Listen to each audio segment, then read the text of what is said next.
When the Northwood Panthers went to the Class 4A state championship game, Landon Gessinger was a receiver. Now he's a senior and moving to quarterback.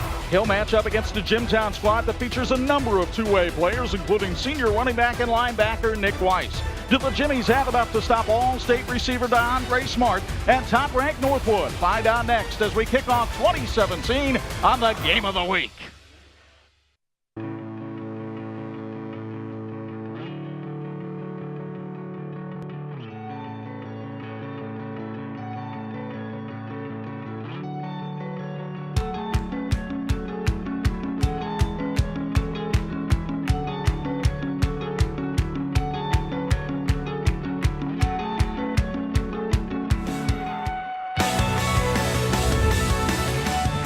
You are looking at Jim Andrews Field in Napanee, where tonight these two State Road 19 rivals collide once again to open the season. It's the Jimtown Jimmies and the Northwood Panthers in the season premiere of the 46th Game of the Week. How you doing, everybody? Alongside the Hall of Famers, Bob Nagel and Bo Hunt, it's Chuck Freeby, and it's great to be with you for season 27 of high school football on TV 46. We hope you missed us as much as we've missed being with you for the last few months. The Northwood Panthers ended last season at Lucas Oil Field. They were number 2 in the state of Indiana, finishing as the state runner-up. This year, people expect them to win the whole shebang. They're ranked number 1 in the preseason polls. Are they that good, Bob? Well, Nate Andrews is not real thrilled about being number 1 now because it doesn't matter. You want to be number 1 in November, but he's thrilled about the fact that his program is getting the respect that he wanted when he built the program, when he took over, and it's really gone up, and he's earned the respect of the people around the state. He's got some people that are gone. You know, Trey Belinsky did a great job for 3 years. He's moved on. So Landon Gessinger moves in. He knows the program, and he knows what they're trying to do. They're going to run the ball a lot with him. He's very quick. They've also got a young man named Brayton Yoder who can run the ball extremely well. Needs some new parts in that offensive line, but this is a program that expects to do well. I got a chance just a few minutes ago to talk with head coach Nate Andrews about tonight's game. You're exactly right. Nothing new, but I tell you what, a lot of new faces on the field tonight for both sides. It's going to be fun to see who emerges for the first time that you haven't called their name before. A year ago, Jimtown went 7-5. That's a season that a lot of schools would dream about, but it represents the worst season at Jimtown since 1990. They lost a lot of offensive talent off that team, Bob, and the question is, what will the Jimmies be like in 2017? Well, Sam Pollock, again, a 3-year starter is gone, but you bring in a young man named Clay Campbell, who's a 9-year starter. I only say that because he's been around the program his whole life. His dad's the head coach. He's 6'3", 190 as a sophomore. He's a big-time prospect. But he's a good leader as well, and he's going to need to be. They've got good leadership as well from Nick Weiss, who's a strong guy in defense. But I think what they're going to do tonight is they're going to try some young people. They're going to have to experiment a little bit, as you always do in game 1. Mike Campbell's excited to unwrap the package of potential that his team has. Well, you know, our motto the whole year has been next guy in. And so we're just preparing the next guy for the next play and try to put them in the best position we can to succeed. And, you know, we said there's going to be mistakes out there. And, you know, pick each other up and just keep moving forward. Joining us for his 12th year of sideline reporting on 46 is Bo Hunt. And Bo, both of these teams bring in new quarterbacks this year. They both had very good offenses last year, but how difficult is it to break in a new guy behind center? Well, I think there's 2 aspects you look at, and first is the system, and these are 2 teams and 2 traditions that have great system, coaches that preach that tradition as well, and alums and everything that come back and help out. And the other thing is just leadership, whether it's the senior leadership, junior leadership, even a sophomore coming in as a quarterback needs to have that leadership as well. But those leaders need to step up, make those guys comfortable, and really thrive for the season. And these first few games, yes, it matters, but it depends on how you do in the playoffs. As the great Hank Williams Jr. asked us, are you ready for some football? We know that we are, and we'll get to it after this when we have the Jordan Automotive Keys to Win next on the 46th Game of the Week.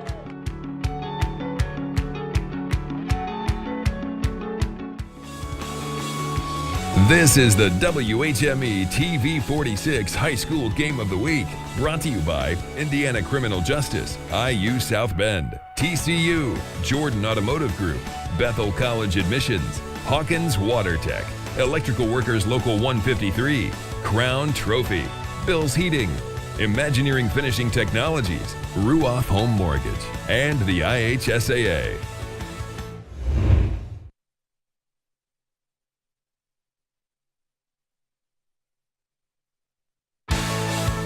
This edition of the TV46 High School Football Game of the Week is brought to you by the Jordan Auto Group. The Jordan way is the only way to buy a car.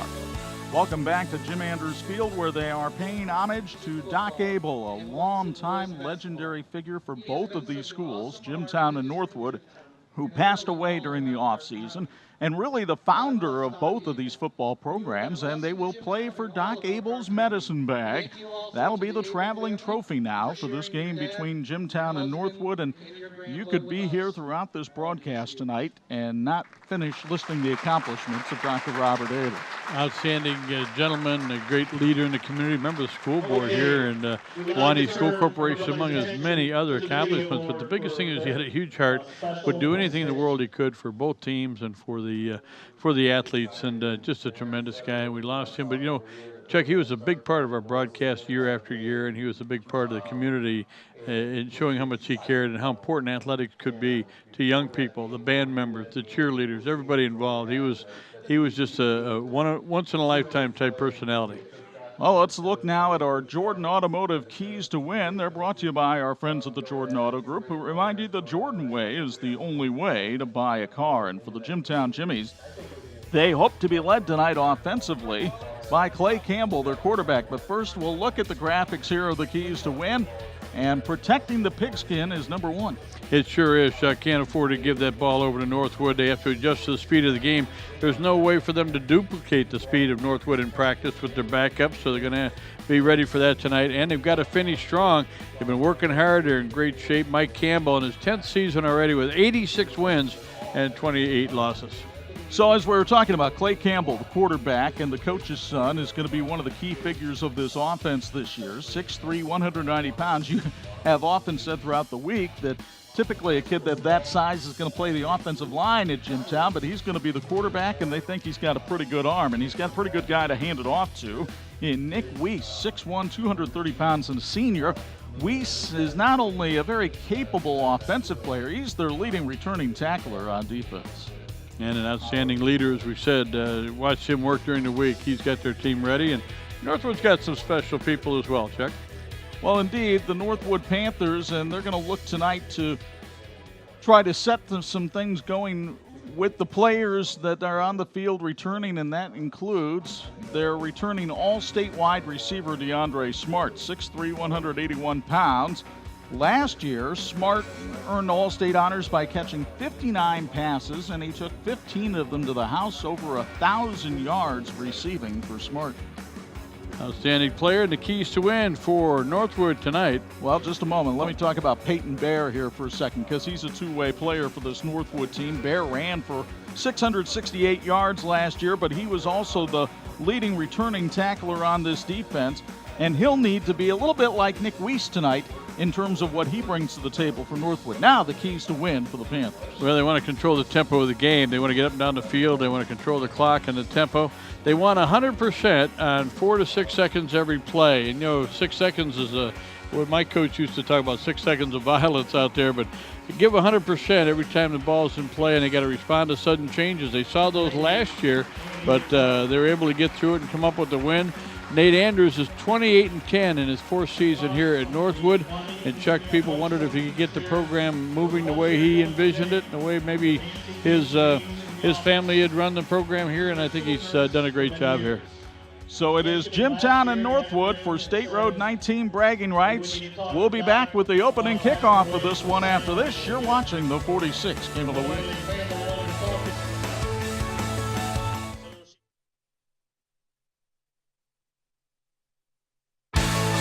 This edition of the 46 Game of the Week brought to you in part by the Indiana Criminal Justice Institute. Say, whoa, don't text and drive. Welcome back to Andrews Field. Beautiful conditions here. Congratulations to Norm Sellers and his staff. Done a great job. And we look at the head coach there, Mike Campbell, and there's the flag of the Northwood Panthers. Going to look at some of the details about tonight's game. Series history between these two teams is pretty impressive. Northwood leads all time 14-8. First meeting in 1997. Now, last meeting, Northwood wins at 46-30, but they trailed in the fourth quarter. That was on August 19th, 2016. And again, one of the things that Coach said is key for them is to is to respond to sudden change, and they had it last year. They'll have to do that here tonight. The weather tonight is spectacular here in northern Indiana. A 79-degree evening in this mid-August time. The wind out of the west moving that windmill over there at 8 miles an hour. There is a 15% chance of rain, but folks, it's not going to come here because there's not a cloud to be found in the sky tonight. We'll give you our officials' names after our first penalty, like we always do in our broadcast. But, boy, it's just so much excitement. And Chuck, some of the fans from Northwood were in the stands an hour before the game. Jimtown fans have been coming over. They had plenty of time to get here and get ready to go. I'll tell you what, State Road 19 is going to be really busy after this game. People heading out of here. We'll be among them, but excited about getting a chance to do that.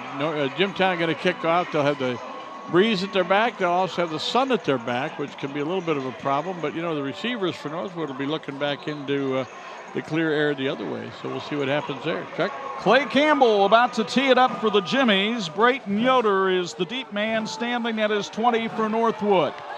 Folks, we have all waited 9 months for high school football to come back.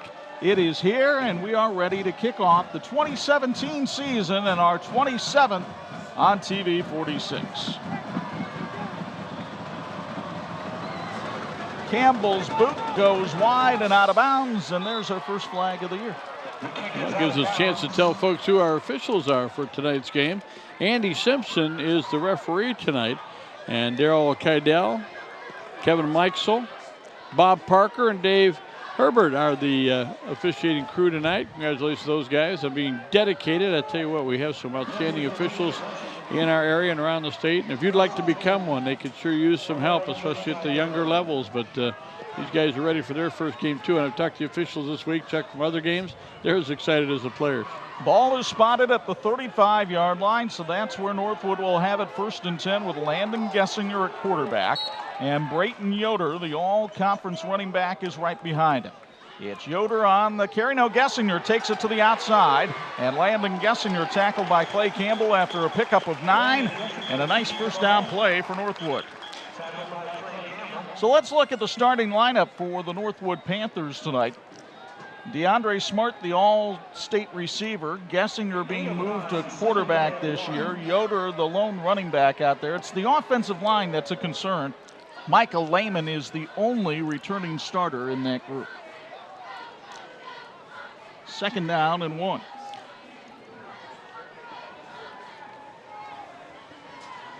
And our starting lineup tonight brought to you by Eastlake 24 of Napanee. Gessinger throws out, and Terrell Pratcher makes the catch out there for a first down. Pratcher hangs on to the ball as he's tackled at the 49-yard line. Nick Fan made the stop. The first down sponsored by Burnworth Zollers. Now let's look at the Jimtown starting defense. You see Nick Weiss there, the middle linebacker, who's the key to the whole operation. Noah Madison and Bryce Track, the big bodies up front. The secondary, a very young group with no returning starters among the group. First down for Northwood at their own 49. Panthers got to do what they want to do on first down. They had their quarterback run the ball, so they didn't have to make a handoff. And then they threw a good high percentage pass on 2nd and 1. Gessinger keeps it himself on the option and tumbles forward to the 46, a pickup of 5. Landon Gessinger is a 5'10", 167-pound senior. A year ago, he was a receiver on this team, but he was a quarterback as a freshman with the squad and understands the offense very well. And very, very quick. They got to check him every time, and that's when running backs or pass plays can be very effective. Gessinger throws out in the flat. That's a lateral to Jaden Miller, and it didn't fool Jimtown at all. Coming up and making the stop is Hunter Whitman, a 5'4" senior safety. And Whitman impressed you in the scrimmage last week with high energy. He shows it here on our Bethel Admissions replay. And he's so quick, Chuck. You know, we talked about his size. I mean, I was talking to him about maybe the advantage he has with the quickness. And he's listed at 5'4", 135, and I think he's sneaking 5 pounds in on us there. But he's so quick, and, you know, if you're a big guy, bigger guy, and you can't get there as quick, what difference does it make how big you are? And he's getting there in a hurry. Northwood lost 6 on the play. Gessinger in trouble, throws a screen to Pratcher. Pratcher will get out from a penalty, and this one's coming back. The flag thrown by the umpire. He was looking right at the holding that was going on as Dylan Ramey was all set up to make the stop. And then he was held on to or blocked from behind. And Andy Simpson will have everybody coming back.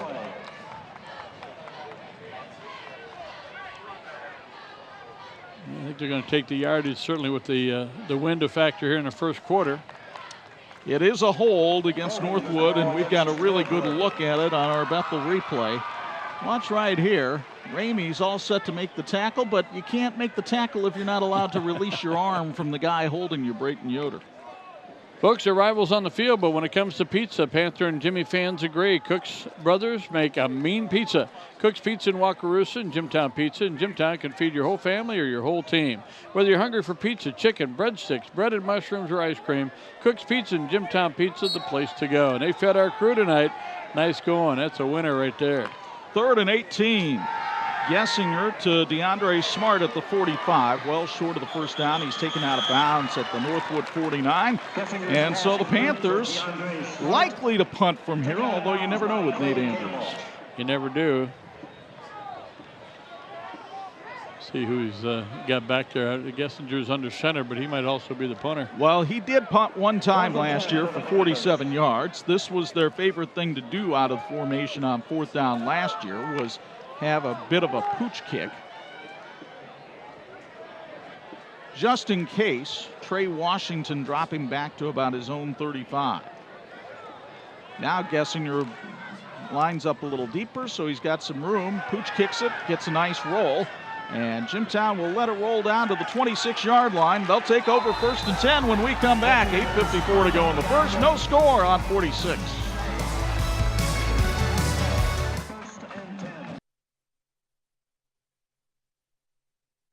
This edition of the 46th Game of the Week brought to you in part by IU South Bend, fulfilling the promise.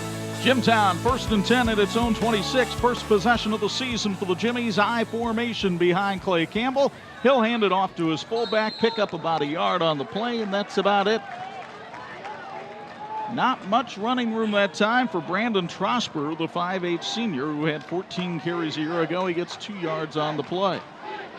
And that's not a bad start. And then you got a lot of guys out there taking their first varsity snap. So you get one under your belt. Well, it's not the first varsity snap for Clay Campbell, but it certainly is his first varsity start. And the sophomore, who is also a standout basketball player, looks to see what he can make happen on 2nd and 8. The handoff this time to the tail of the tandem, and Nick Reeves has nowhere to go. Got to the line of scrimmage, and that's about it.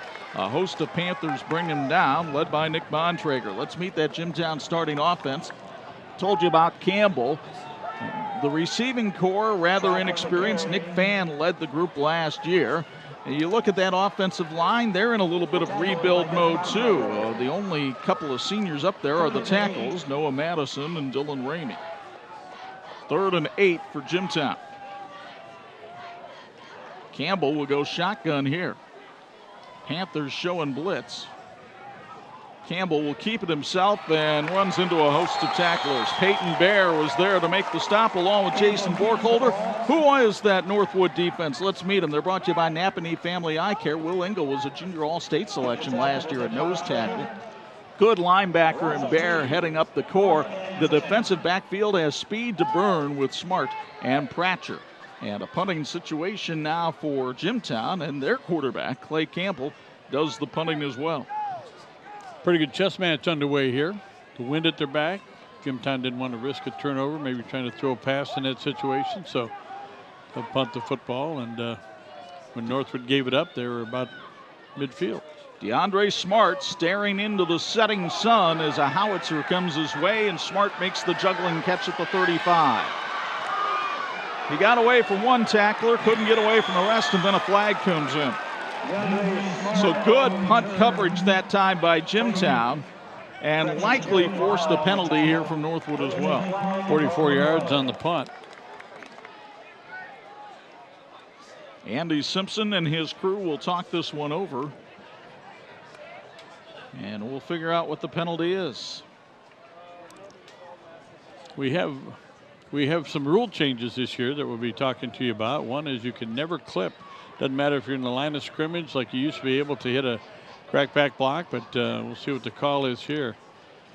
Well, and they are disdaining the open field crackback blocks as well, but this time the personal foul is called against Jimtown. And so we'll see a 15-yard mark-off made against the Jimmies, and this will help the cause of Northwood immensely. Wait a minute now, they're coming back. I think Andy might have pointed in the wrong direction.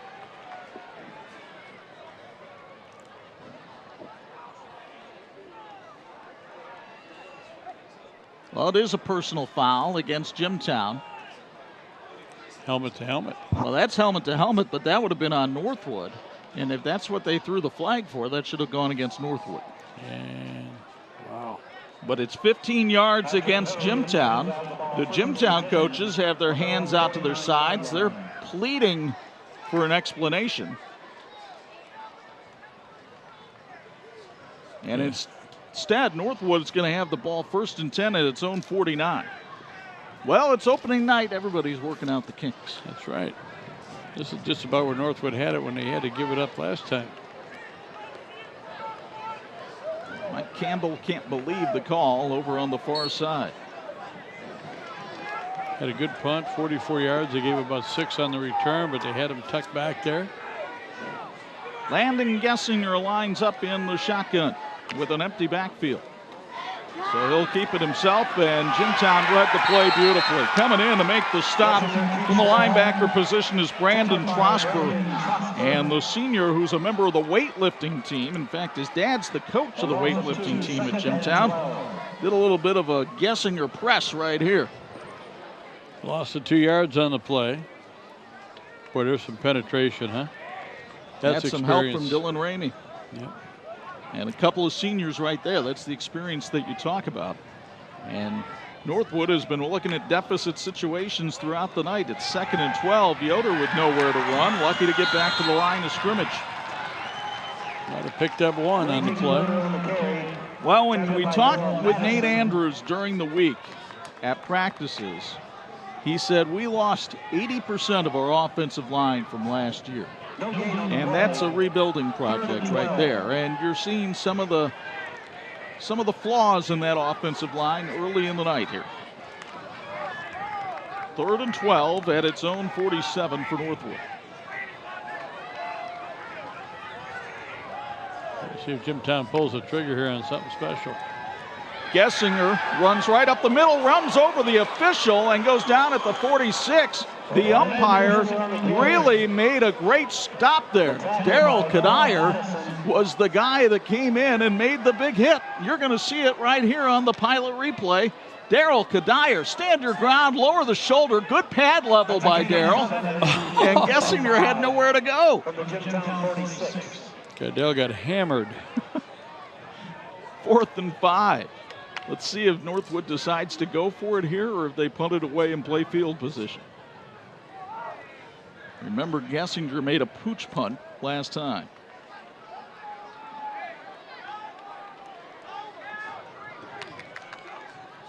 Gessinger wants to throw. Now he'll try to run. Can't get to the outside and is stopped short of the 1st down. The Jimtown defense holds on downs. A 4 and out for Mike Campbell's team, and they'll take over at their own 45. Picked up a couple of yards on the play, but good defense there by the Jimtown Jimmies. And Jimtown High School is proud to support all their athletes. Keep on with all that's happening in Jimtown Athletics at jimtownathletics.com, or follow them on Twitter at @Jimtown Sports. The athletic office wishes all the athletes and teams good luck this 2017-2018 school year. Go Jimmies from the Jimtown High School. Clay Campbell comes out for his 2nd series. Better field position this time for the Jimmy quarterback, and he'll line up in the shotgun with Brandon Prosper off to his right.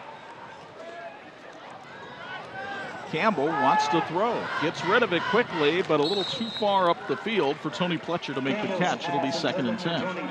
First pass of the night for the Jimtown Jimmies.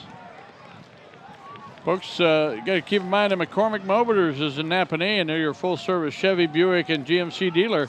They also have a state-of-the-art service department, a body shop, and fully stocked parts department. McCormick Motors across from Amish Acres in beautiful Napanee. Our first quarter tonight brought to us by our friends at Wakarusa Ag. Here's Trosper, tripped up at the line of scrimmage. Coming in and shooting the gap that time was Spencer Brubacher, a 5'10 senior and an honor roll student. And he read that play well. Good job by the official, too. He saw his knee touch down. And so he marked it as a loss of a yard on the play. 3rd and 11 now for Jimtown. Also want to thank our friends at Yoder Construction, who sponsored our pregame show tonight. And Yoder Construction will also be sponsoring our post-game show at the end of the evening. Our thanks to them.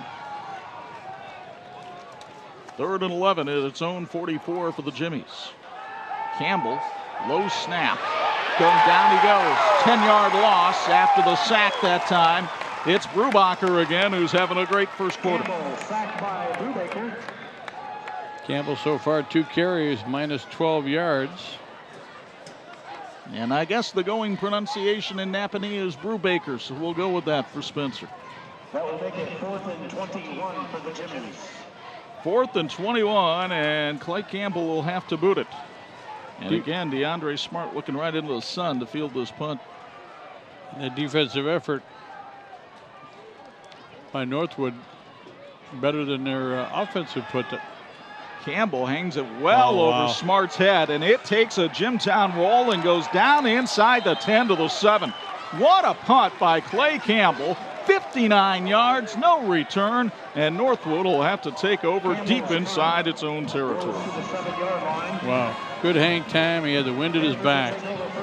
Great idea. You know, Miller's Senior Living Communities of both Wakarusa and Napanee take great pride in being part of the Wanee community with assisted living, nursing care, home care, and rehab services. They're committed to excellence for America's greatest generation, our seniors. Plan a visit to experience firsthand the many amenities at Miller's Senior Living Community. 1st and 10 for Northwood. Landon Gessinger only has 1 first down so far. High snap, he bobbles it and has a little room to run. Gets out to about the 9-yard line, a pickup of 2 on the play.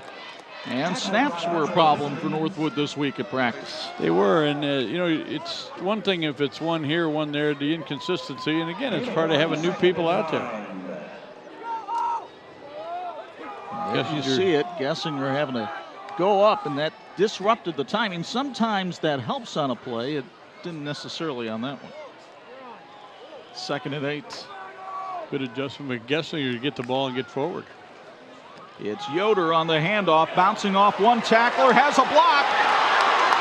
He's got one man to beat. Cue the fight song. Brayton Yoder's going to go 91 yards for a Northwood touchdown.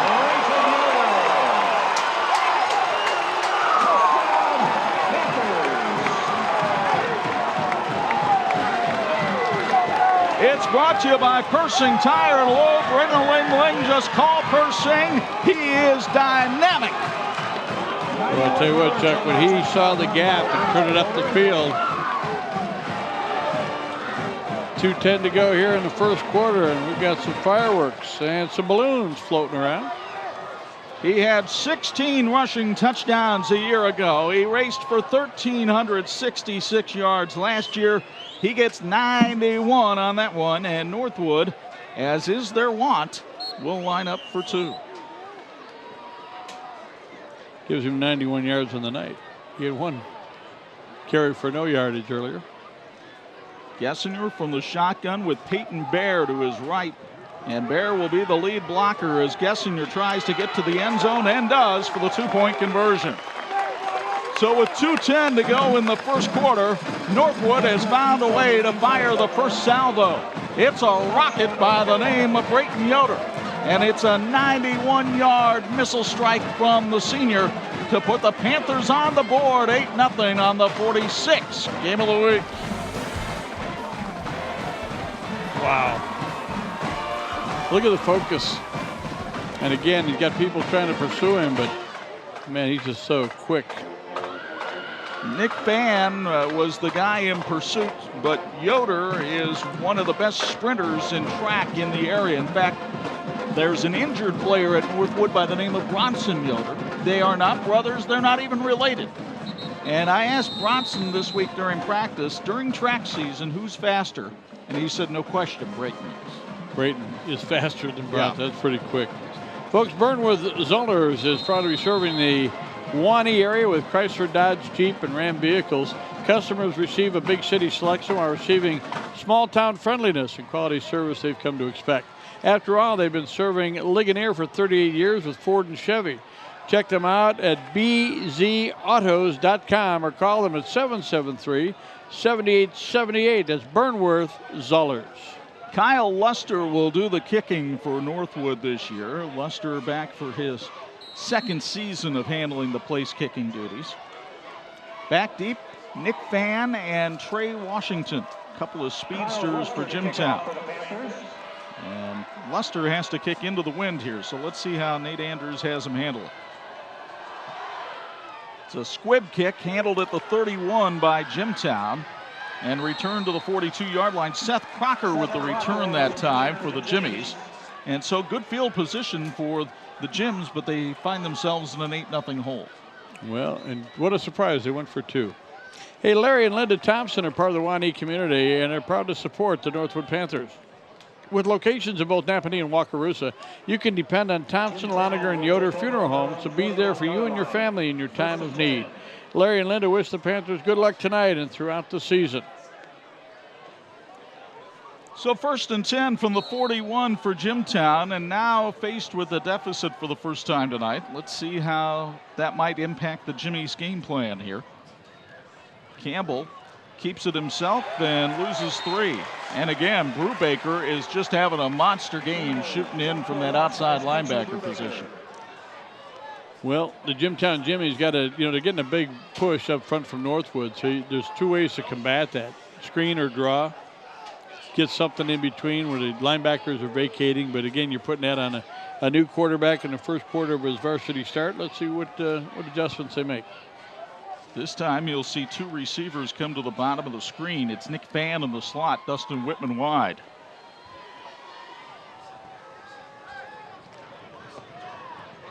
Campbell with Northwood coming on a blitz, and that time Brubaker stayed at home and was able to make the stop. Again, from the outside linebacker position, as Trey Washington gets the carry. Washington, the son of former Elkhart Central High School speedster Trellis Washington, a 5'8" sophomore. Well, I remember watching Trey. He was a speedster. Sparky McCord. Oh, my goodness, what a team they had. It's when the Blue Blazers lived up to the name. Terry Lovelady, Bryant, Bowman, the quarterback. That was an offensive juggernaut. Under a minute to go in the first quarter, 3rd and 12. Campbell wants to throw, has time, going deep down the field. It's incomplete. He was trying to go to Nick Fan, and Fan just couldn't quite get under it. Campbell's pass intended for Nick Fan.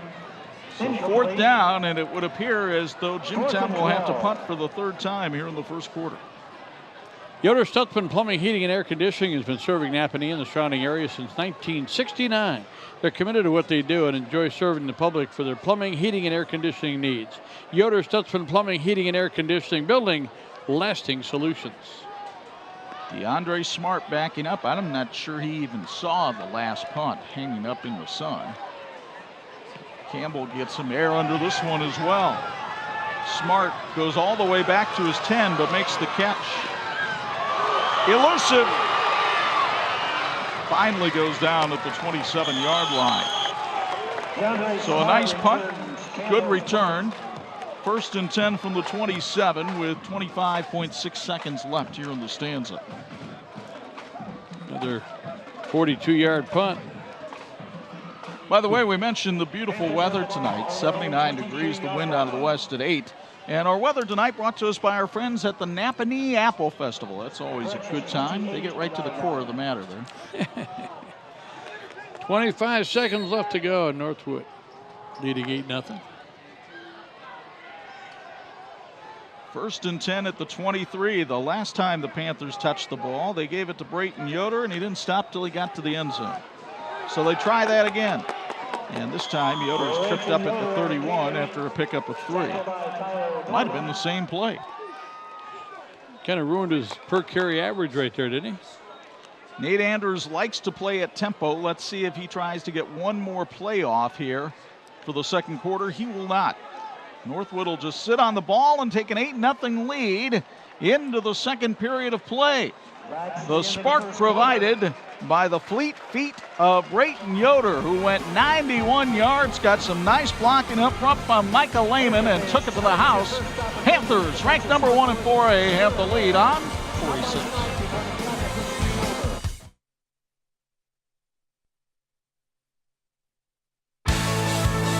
This edition of the 46 Game of the Week brought to you in part by Bethel College Admissions, equipping you for lifelong service.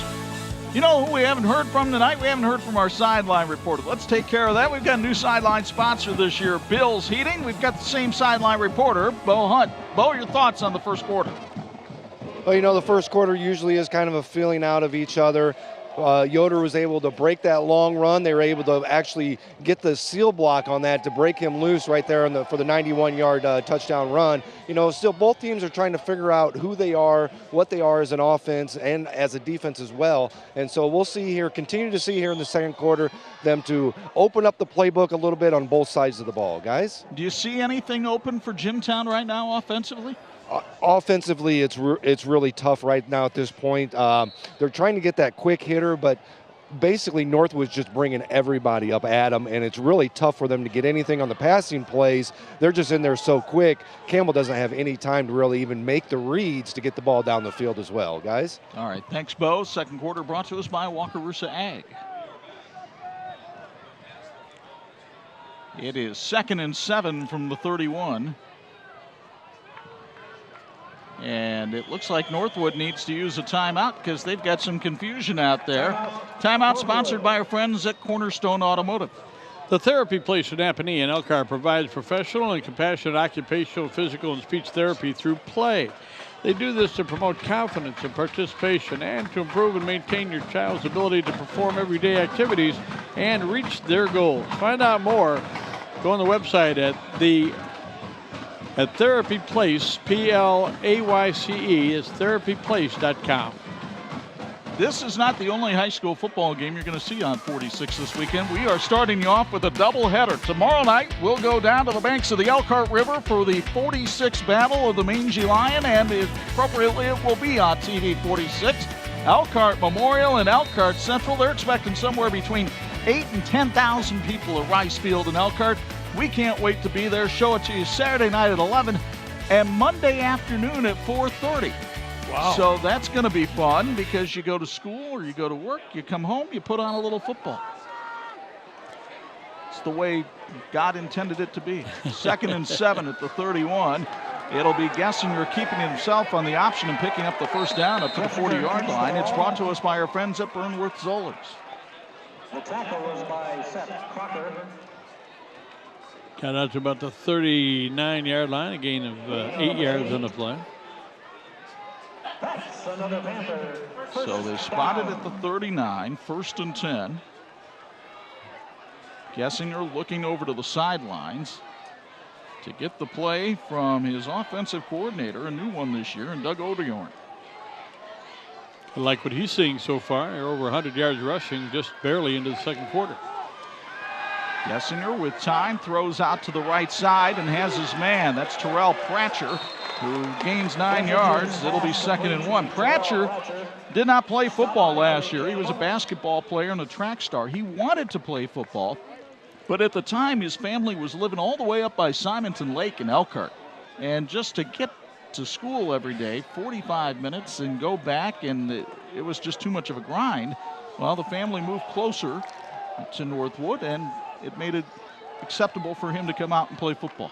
And coach was glad to have him. Nice reception there, good angle, got maximized what the play was going to give him. 2nd and 2. Here's Yoder off the left side with room. Look out, he's dangerous. Brayton Yoder to the 25-yard line. That's a pickup of 28 yards and a first down, brought to you by Burnworth Zollers.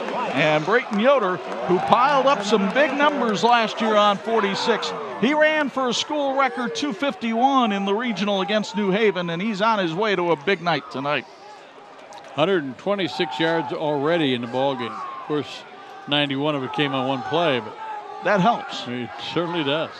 Trips to the right of Gessinger. But he's looking to the left. He's throwing deep for Smart and overthrew him. That's not easy to do. No, and it's not a bad idea. If he's not open, the one place you want to throw is where he's the only one that can get to it. And by the way, the first incompletion of the ball game, 5 out of 5 to start the ball game for Gessinger, but it was for only 4+ yards. He had a couple losses after catches. Folks, Laurie Sumter and Phil Hahn and Associates is part of the hometown team supporting your hometown Panthers. Laurie has been helping the Wauanee community 1 yard at a time for over 30 years, working in Panther Nation. Let Laurie Sumter find your new home. Laurie Sumter with Phil Hahn and Associates. Gessinger will work from the shotgun. Yoder to his flank. Gessinger rolls, throws, completes it to Peyton Bear, and Bear is tackled at the 15-yard line. It'll be right around the first down marker. The chain gang is saying that's a first down. Well, nothing wrong with throwing a ball to Bear. He is a load. That's a good name and a good tradition here. Well, and you might say Peyton Bear, did his parents know what they were doing? Yes, and that's why he wears number 34 in honor of a bear by the name of Walter Payton. What a nice idea. 1st and 10 at the 15-yard line for Northwood. They already lead at 8-0. Yoder in motion. Yoder with the catch. Yoder headed towards the end zone and taken down at the 6. Nice tackle that time defensively as Trey Washington came over and made the stop, but Yoder gets a head of steam going and he's awfully tough to stop. Watch it again here on our replay, and again he takes good angles, lowers his shoulder, maximizes what he had. Folks, Jane and Stone and the Loniger family wish the Panthers good luck tonight and through the season. Jack and Nadine are proud supporters of Northwood and the entire Wauanee community. They take pride in their customer service. Jane and Stone, handcrafted, nature-inspired stone veneer. 2nd and inches. Gessinger up the middle. Gessinger dancing to the end zone. Touchdown, Landon Gessinger. His first rushing touchdown of the year, and Landon Gessinger works his way in from 6 yards out to widen the Northwood lead to 14-0. Drive started with 25 seconds to go in the first quarter, and now they're on the board with 9:05 to go, second quarter. They will line up and once again go for 2. Andy Simpson making sure the ball is spotted at the 3 and not the 2-yard line. And Gessinger will make the calls from the shotgun again.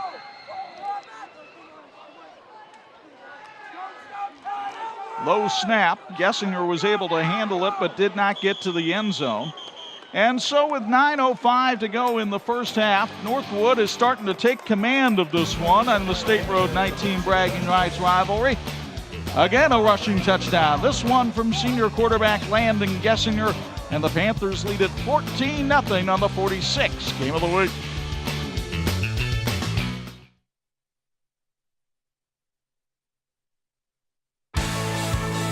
This edition of the 46th game of the week brought to you by Ruoff Home Mortgage. Proud of our hometown teams and proud to be a part of the community. When you're ready to buy a home or need to refinance, be sure to stop by one of the offices in Indiana, Michigan, and Ohio, or go online to ruoff.com. Ruoff producing as much interest as Landon Gessinger is tonight, as he is bobbing, weaving, even, leaving on his way to the end zone. 14-0 Northwood. And a pretty impressive drive that time for Nate Andrews and the Panthers. 77 yards and 9 plays. Took 3:20 off the clock. Moved it down there. Nice combination of passing as well as running the ball extremely well. 135 in the ball game already for Brayton Yoder. And Gessinger, who we knew was quick, Chuck, 32 yards rushing. The touchdown brought to us by Persing Tire and Lube. Ring-a-ling-ling, just call Persing. And the kickoff brought to us by S&S Automotive and Collision. It's Kyle Luster with the wind at his back. And he'll hang one high and deep and into the end zone for the touchback. Wow, what a difference the wind has been tonight. Great punting for Jimtown and a great kickoff right there. And the touchback will give Jimtown the ball. And Chuck, right now, Jimtown needs some success. However they can get it, they need to have some success on offense. Well, and you heard Bo say in that Bills Heating sideline report that really right now Northwood is just smothering Jimtown up front. There's not a whole lot of openings for Clay Campbell, but you made the point earlier, if they're coming with that much force, perhaps a screen or a draw is the call in these situations to kind of back them off a little bit. And a veteran coach like Nate Andrews is thinking, okay, they're not going to let him throw. They're not going to make him throw the ball early, so we're going to tee off on him. So we'll see what happens here. Kind of a full house backfield now. Different look for Jimtown, but Northwood put 9 in the box. It's Trey Washington with the handoff, and he was lucky to get 2. His first carry of the night and the season. So Washington, the 5'8" sophomore, spotted down at the 21-yard line. Make it the 22. It'll be 2nd and 8. Eastlake 24 Napanee is a full-service fitness club with 24/7 access. They never close. Just $29 to enroll and $29 per month with unlimited access to all Eastlake locations. Check it out for yourself. 1530 East Market Street between Ace Hardware and Martin Supermarket.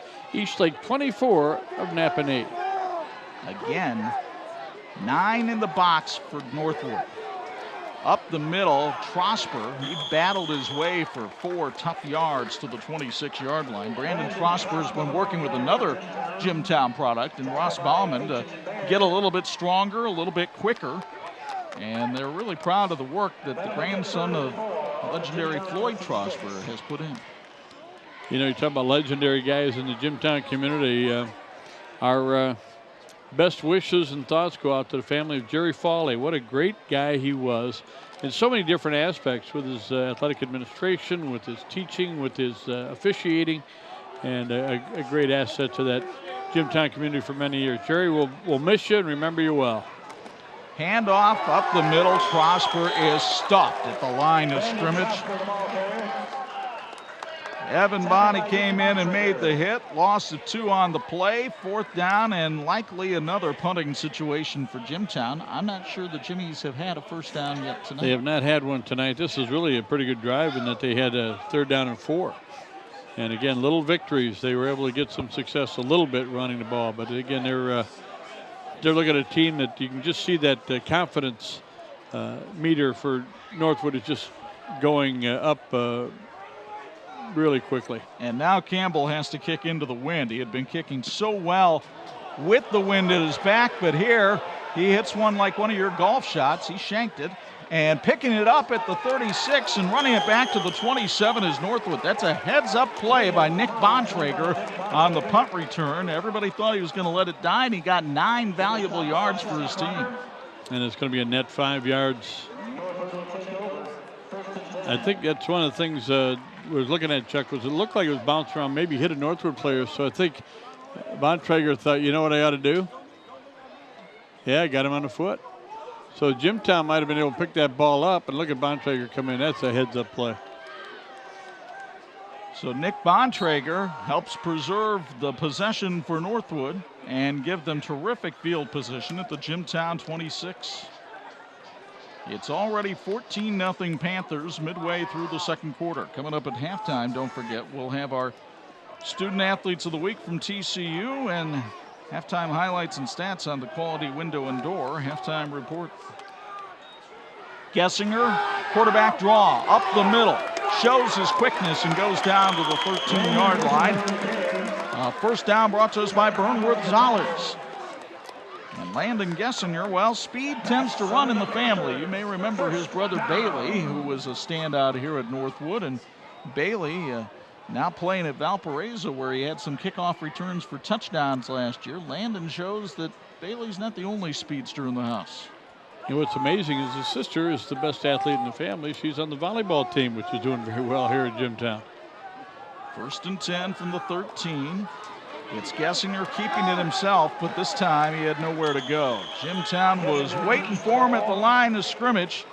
Alex Reeves comes in and makes the stop. Reeves is somebody that wasn't even on Mike Campbell's depth chart when he sent it to us earlier in the week. He wasn't sure if he was going to be able to play. He hurt his back playing baseball this summer, but Reeves responded to treatment and getting a chance to help Jimtown out right here. Second down and 12. Jim's trying to make a stand here. Lone in motion, but it's Yoder trying to kick to the outside. People waiting for him this time. Coming up to make the stop with Seth Crocker, the senior linebacker. Crocker, an excellent athlete. He's a power lifter and a rugby player, so he's not afraid to get himself a little bit dirty. Folks, how clear is your vision? Napanee Family Eye Care has been leading provider of optometry services and vision care products in the Napanee community since 1999, and they want to help you achieve and maintain clear vision for years to come. Give yourself the gift of clear vision at Napanee Family Eye Care. Learn more at nfe2020.com. 3rd and 13. Gessinger under pressure, throws and finds his man out there. Yoder was able to make the catch, but he stopped well short of the first down marker at the 15-yard line. And they'll send Kyle Luster on for a field goal here. You'll get another look at this play on our Bethel College admissions replay. And coming awfully close to getting the sack that time was Tyler Norman. 7 out of 8 for just 17 yards. Again, they had a couple of negative yardage pass plays early in the ball game, but a good percentage there for Gessinger. The goalposts here are kind of the opposite of Nate Andrews. They're laid back. It'll be a 30-yard attempt off the foot of Luster. The snap is good. Luster's kick spinning on its way and good. Kyle Luster knocks one through from 30 yards out, and Northwood expands the lead to 17-0. That's something we didn't see much out of Northwood last year. Just to think that they could kick a extra point if they wanted to, but they don't do that very often. As you look at it on the replay, well hit football and right through the uprights. Folks, Clip Auto Supply, your local Napanee auto value parts store, has everything for the auto for the coming fall.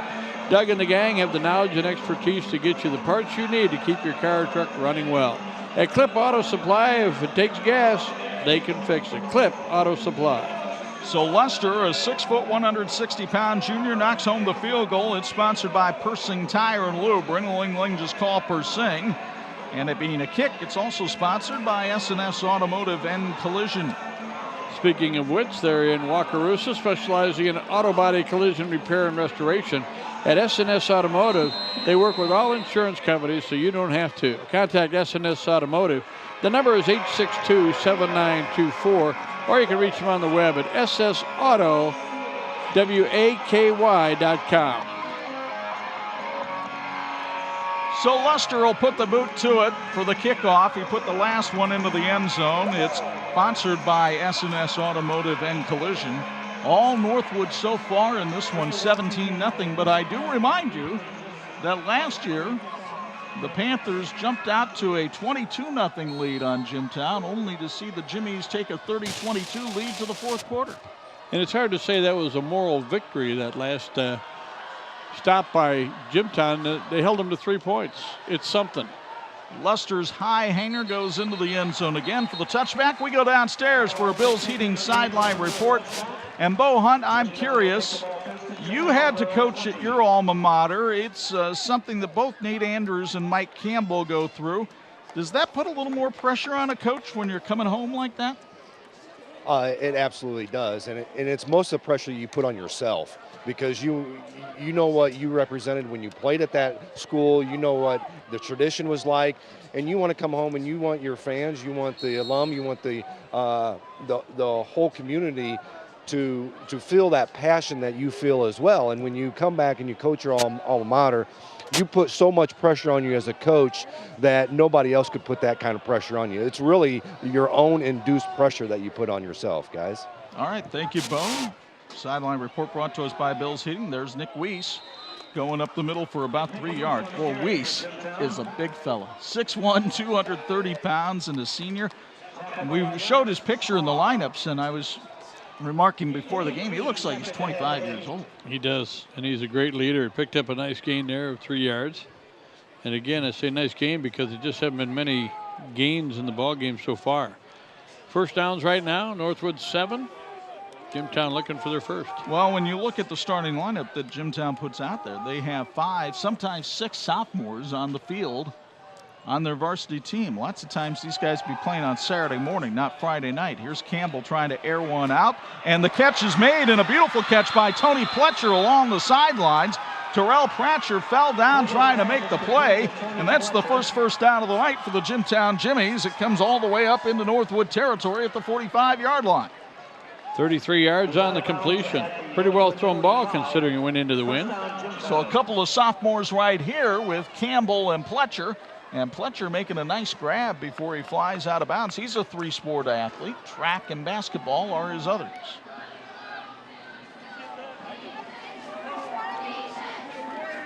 Northwood was coming on a blitz that time, and it was the blitzing linebacker who was able to make the stop. Nick Bontrager comes in and makes the hit at the line of scrimmage, and it'll be 2nd and 10. Burnwood Zollers prides themselves on offering the best selection in certified pre-owned vehicles.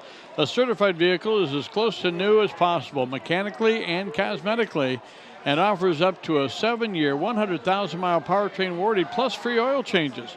You'll have the peace of mind you're driving away in a good quality pre-owned vehicle. Check them out at bzautos.com. Jimtown running the plays in with their wide receivers tonight. And a little bit of confusion on the sideline, so the Jimmies will take a timeout with 2:51 to go in the first half. Interested in improving all areas of your fitness program or sport? Join the new Strength and Conditioning Center in Mishawaka, Beacon Sports Performance. They offer youth, high school, and adult performance training. The coaching staff at Beacon Sports Performance will push you and ensure you perform the movements with proper form. Visit beaconhealthandfitness.org today. That's beaconhealthandfitness.org. This almost seems hard to believe, but these are the last two teams from our area to win a state football title, and it happened 12 years ago. Technically, Northwood is the last one to do it because they played in chronological order of the classes. Jimtown was 2A, Northwood was 3A at the time. But the fact that we have gone 12 years without any team from this area winning the state football title is, I don't know if it's more shocking or alarming. Come on, folks, step up. We need somebody to have a great year. Of course, Northwood's starting out where you want to be. That's number 1. Penn is ranked number 5. A lot of our area schools getting mentioned in different polls. But again, what matters is where you are in November. And then we have an illegal procedure penalty. Dylan Ramey saw that linebacker starting to blitz and responded a little bit, and that'll cost the Jimmies 5 yards and push them back to midfield. Jimmy's second penalty of the night. First one was the 15-yarder that we thought might have been against Northwood, but that's the way it goes. Hey, folks, Imagineering Finishing Technologies is a world-class metal finishing company specializing in plating, coating, testing, and consulting services. 58 years as a knowledge source for metal finishing solutions. Reach them at info@iftworldwide.com. Nick Fan tried an end around that time, and the senior picks up a couple of yards on the play. That'll set up a 3rd and 13. One of the rule changes that we'll be keeping an eye on this year is when a penalty happens within the last 2 minutes of either half, the team that was violated, yes, shall we put it that way, will have the option of starting the clock either on the snap or when the ball is spotted for play. And obviously that'll depend on whether they're leading or not and other criteria, but an interesting change in the rules this year. Campbell looks to throw, overthrew his man, and it was nearly intercepted by Terrell Pratcher. Fan looked up. I think the ball was over his head by the time he looked up. Goes as an incomplete pass. So it'll be 4th down and 13. And I'm pretty sure Jimtown wants to kick it here, but they're not necessarily lining up in a punt formation. Nobody back deep for Northwood. I think head coach Nate Andrews will be pleased to go in the locker room up 17-0. Season opener. He's had some good things to see, and these youngsters are playing pretty well. High snap. Campbell does a nice job to field the snap and get the kick away. The ball rolling around, Northwood clearing out, and Jimtown will down it at the Panther 22. And let's see how aggressive Northwood is with the final 1:51 of the first half. 26 yards on that punt with no return. Panthers have 2 timeouts remaining here. Folks, you find expert repair and maintenance service for cars and diesel trucks at Cornerstone Automotive. They take time to explain every job, and they'll always provide you with an estimate in advance. Check them out on the website at cornerstoneautomotive.biz. That's cornerstoneautomotive.biz. Peyton Bear lined up in the slot. It's Yoder around the right side.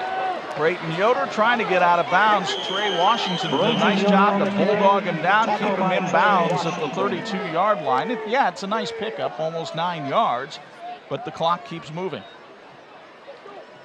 Gain of 9, 2nd and 1. Yoder with 9 more yards. Chuck, he's got 142 here in the first half.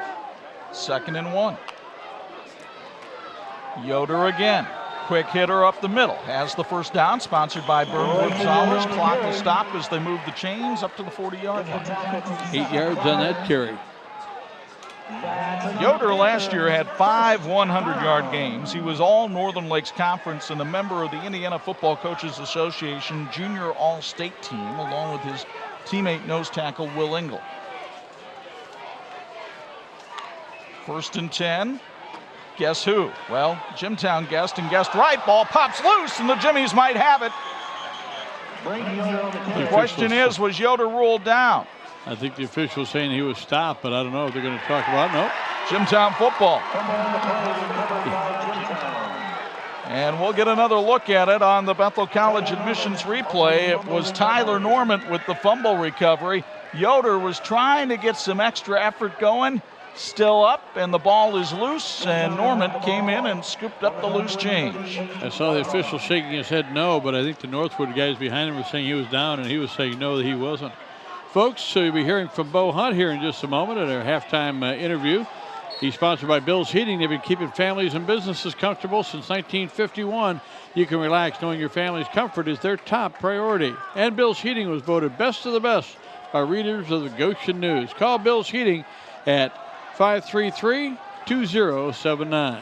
Here's a big sequence for Jimtown. If they want to get back in the game, Trosper couldn't come up with the forward pass. It's incomplete. It'll be 2nd and 10. Campbell's pass intended for Brandon Trosper.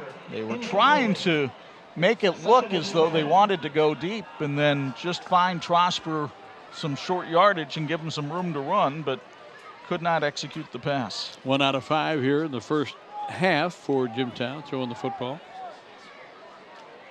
Cannon Yates, the senior nose tackle, has come in to give Northwood some fresh legs up on the defensive line.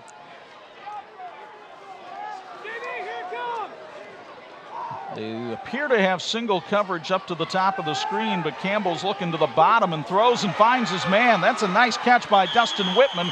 The sophomore has a first down up to the 25-yard line. And it'll move the chains and stop the clock with 45.5 seconds. Jimtown has 2 timeouts remaining. 2 out of 6 now, 46 yards in the first half.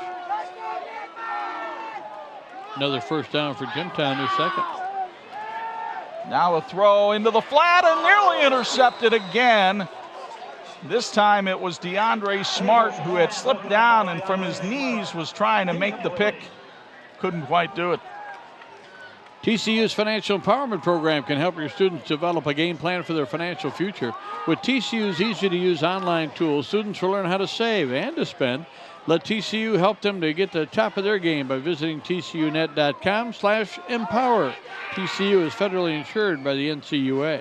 As I watch that replay, that's a play that Clay Campbell will make better with experience, because if he gives that one more tick, he'll see his man is wide open behind Smart and would have put some more air under the football. Now Jimtown's going to take a timeout here with 32.8 seconds left in the first half. And offensive coordinator Corey Betzer will talk to his quarterback. A lot of big things coming up after the ball game tonight. We'll have our IU South Bend fulfilling the promise player. We'll also have our Bethel College admissions. They're sponsoring our replays tonight. But after the game, we're going to have some outstanding awards for our electrical workers and criminal justice and Hawkins Water Tank. Chuck, what do you got? That'll be on the R. Yoder Construction Show, but we've got Around the Water Cooler brought to us by our friends at Hawkins Water Tech, celebrating 50 years in business. 3 teams are ranked in Class 4A, not just Northwood, but also Mishawaka and New Prairie are ranked in 4A, 6 teams overall. There are 3 new coaches in the Northern Indiana Conference. We're seeing Jimtown tonight. Obviously, they've got a veteran in Mike Campbell, but we'll see a new one tomorrow night in Josh Shattuck at Elkhart Central. And then new turf is the story as well, Plymouth and Wawasee. And these natural grass fields like we're seeing tonight are becoming dinosaurs. Well, this one's a good-looking dinosaur because they have this in great shape tonight. Campbell wants to throw, throws it out in the flat and has his man stepping out of bounds. A nifty grab by Nick Van, and the senior toe taps his way out for a first down at the 15-yard line, and the Jimmies on the move with 27.3 seconds to go in the half. 3 out of 8 now for 56 yards, and that number starts to look pretty good here at halftime. Van had to do a whole 360 there and stepped out right in front of our old buddy Gene Johnson, the former girls basketball coach at Jimtown. Been some transition in that staff at Jimtown as well. Missing Mark Kern over there. What a great job he did, not only with football, but wrestling. Oh, little flea flicker reverse, but Fan didn't get much on the pass. He was trying to throw to the tight end, Bryce Track, but Fan had nothing on it. Did you believe he's 0 for 1 passing tonight? Folks, the Indiana Criminal Justice Institute reminds you to drive sober or get pulled over. The Indiana Criminal Justice Institute. Real help for us, and we're going to have our whoa defensive stop of the game following the completion of tonight's contest. You see the details on the Ruoff Home Mortgage scoreboard. 17-0 Northwood on top, but Jimtown threatening here late in the first half. Campbell eludes a pass rusher, throws, completes it to Fan. He's knocked down at the 5, but he has a first down, and that will stop the clock with 15.7 seconds left, and the Jimmies holding 1 timeout. Pretty nice throw. That's the timing route. You see them working on it in practice, but Northwood's done a good job of putting pressure on Campbell, so he couldn't get there, but they're starting to do a pretty good job of giving him some time. Campbell spikes it as the clock had started once the chains were set. And so 11.1 seconds remain in the first half. It'll be 2nd and goal. Jimtown could get as many as 3 chances at the end zone here if they play it right. Keep in mind to be trying, if they kick the field goal, they'd be kicking into the wind a little bit, but I believe that kicker has a familiar number, number 7. Well, at this point, they want number 7 going to the end zone, not between the uprights. Northwood students down at that end making some noise to encourage the defense. Trosper, the lone back, and there's offsides on Jimtown. Here's where that new rule might come into play. Jimtown's going to have to get right up on the line of scrimmage and be ready. 3rd penalty of the night. I think they used their last time out, didn't they? They have 1 remaining. Okay. And this might be the place where they want to use it.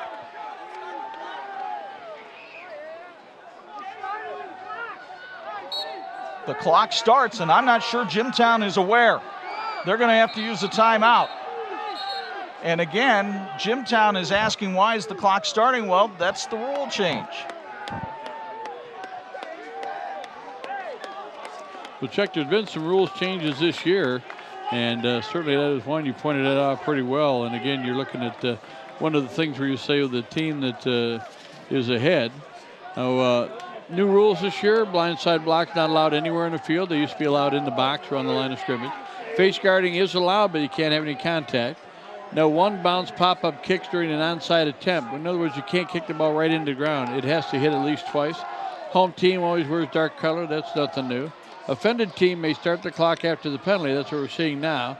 Any contact with the center or the ball prior to snap is called encroachment, and there's no advertising on the football, though we have some old TV 46 footballs at the station.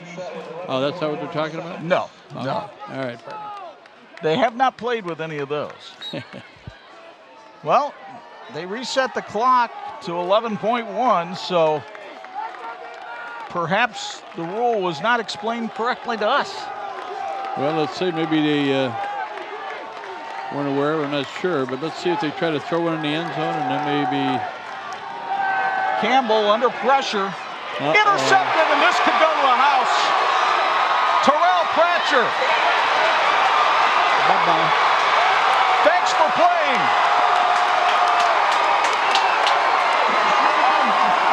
On the final play of the first half, what a reversal of fortune. About 90 yards on that return. It's sponsored by Persing Tire and Lube. Ring-a-ling-ling, just call Persing. Terrell Pratcher had been close to interceptions twice tonight. He gets one at a critical time here. He jumped the route for Nick Fan, and like you said, he took it at the 10, got a great block, and was off to the races. And once it was even, he was leaving. Chuck, they're going to say we caught it at the 7. So guess what? Another 93-yard play. You only need a couple of those, don't you, and a half? And now Northwood will line up and go for 2 to try to take a 25-point cushion into the locker room at halftime. Low snap, Gessinger bowling his way short. And so last year, Northwood led 22-0 at one point. Tonight, they lead at 23-0 as the two teams get ready to head to the locker room and the intermission. And this crowd here in Napanee on its feet saluting the hometown ball club because they put in a whale of the first half. Nate Andrews doing some talking right now with Terrell Pratcher before they go to the locker room. Nate will be a little bit fired up as he joins Bo Hunt for our Bills Heating Sideline Report. Let's go down to Bo. Hey, Nate, you guys go into half, 23-0. Question was on your offensive line coming into this game. Here's just thoughts on them and the whole team this first half. Well, I think they're doing okay. They're holding their own. They certainly need to improve. They got to combo a little bit better in some certain situations. Coach Booker's doing a great job with those guys and relaying those messages down here. It's a great ball game, even though the scoreboard says 23-0 right now. I remember a great ball game last year where it was lopsided one way and it swung back the other way a couple of times. So we got to remember that. Thanks, Coach. Good luck the second half. Back to you guys. Nate's voice is in mid-season form. Boy, it is. He's always hoarse. Sounds like a gravel road. When we come back, we'll have our quality window and door halftime report and our TCU student athletes of the week. This one is all Panthers. 23-0 at the intermission on 46.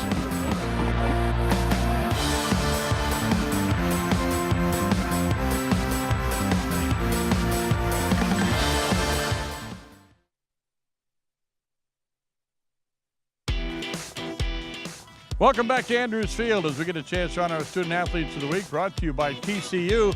TCU reminds you to go online at tcunet.com and find out how you can become a member today. Well, a couple of outstanding representatives of schools with us to start our season. Kate Jarvis is here from Northwood High School. We'll be talking to her in just a moment. Bryce Track is with us from Jimtown High School. And Bryce, you're the visitor, so we talk to you first. Congratulations, first of all, on all you're doing. You're involved with football and wrestling and track. Busy guy. Talk about your involvement in athletics, how that's helped you. I mean, athletics has been a big part of my life ever since I was little. I just recently got into wrestling and track, though, and that's really helped me with football. I'm also in the band, and that just started up, and we've done very well. I'm also in the NHS program and in DEC as well. You get like a half hour of your own personal time sometime during the week? Yes, sir. It's a rough life, but I make it manage. Well, I'll tell you what, I'm so impressed with the idea that you're in a band, not just because you're in there, but you got them to go back to a marching band for people to be out on the field. And you know, to resurrect that is just terrific. Congratulations on that. Thank you, sir. It's been very tough, but I managed to keep it both separated between football and band and give them both, you know, as much hard work as I can give them. You're getting that full experience in high school. That's a great thing. You want to study law maybe at the next level, and what fired you up about that? Ever since I was little, you know, something stirred into me when I see divorces and stuff. I always wanted to change the laws in it because I always saw people who just didn't get a fair shot. So I'd love to change those laws someday. Wow. I'm voting for you. You run for something, will you, so I can vote for you. Talk about the people in your life that have made a big difference for you. Oh, my father comes first. Guarantee he's always been there in my life. I can't think of a day where he hasn't been there. My mom, she's been around so much. And biggest influence in my life is Mark Kern. You know, his son played last year, and I'm very upset that he had to retire, but he was a big part of my life. He was also my wrestling coach, and he's just been the best influence in my life. Well, special guys at Jimtown, and you are too. Congratulations on all your success. Thank you, sir. All right, Bryce Track from Jimtown High School, and as I said, Kate Jarvis is with us, and Kate's involved in a number of things as well. Kate, you're involved in cross-country swimming, track. I mean, there's not a lot of free time in your world either. No, there is not. Often my schedule during the school year gets pretty frenetic. You know, when I'm looking at your grade point average, 3.99, I mean, you're making the rest of us look bad. No, you're actually making yourself look great. Congratulations on that. Talk about the focus that you have for your academic. It definitely requires a lot of dedication and time management to keep studies in line and still be successful in working hard in athletics. On your resume, you didn't put down where you want to go to college, but you definitely want to go, and you got a pretty good idea what you like to study. That's right. I'd like to study chemical engineering, possibly minor in Spanish. Wow, that's going to keep you busy too, but wherever you choose, and I think it's not going to be a problem with a 3.99 GPA. Talk about all the people that have helped you along the way and have helped mentor you to this success. My parents have been a huge support system and role models for me, and my teachers as well have always pushed me to strive for more educational success and strive to be successful out of the classroom as well. You know, one of the things that we always talk about in our interviews is how much time management is important, and being disciplined about that. Got to sacrifice some things you'd like to do, but it's worth the sacrifice. It's absolutely worth it, and it teaches you important lessons for later on. You know, you can't have everything, so you have to prioritize and figure out what counts to you. Well, congratulations on what you're doing for yourself and for Northwood High School, and tremendous success. Congratulations. Thank you very much. All right, Kate Jarvis with us from Northwood High School, and also with us Bryce Track from Jimtown High School. Our Student Athletes of the Week brought to you by TCU. TCU reminds you to go online at tcunet.com and find out how you can become a member today. We're back with more of our halftime in a moment, including stats and highlights. You're watching the TV 46 High School Football Game of the Week.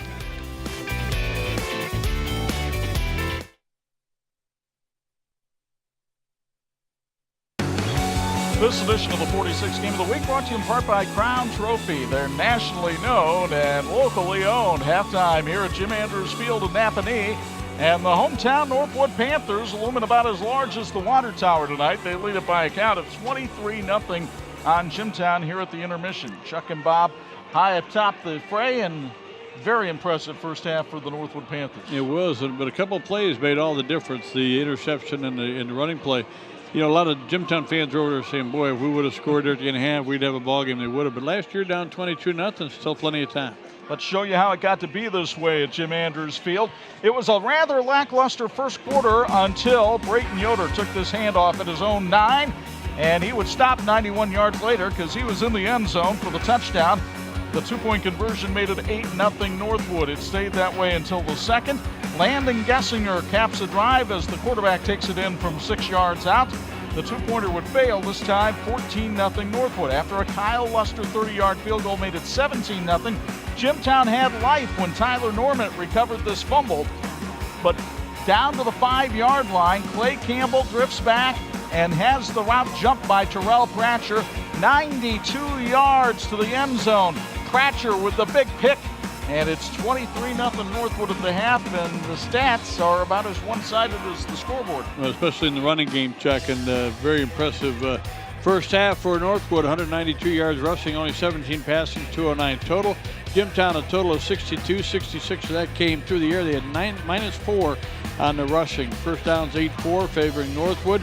Time of possession a little strange, 13:44 for Jimtown to just 10-16 for Northwood, but that happens when you go 91 yards in one play. That'll shorten up the possession It quite a certainly bit. will. So the number one team in Class 4A, well, they're looking the part so far, but the boys from Bago will try to come back, and we'll hear what kind of adjustments Mike Campbell tries to make here at the intermission. This has been the Quality Window and Door halftime report. Northwood leads at 23-0 on 46.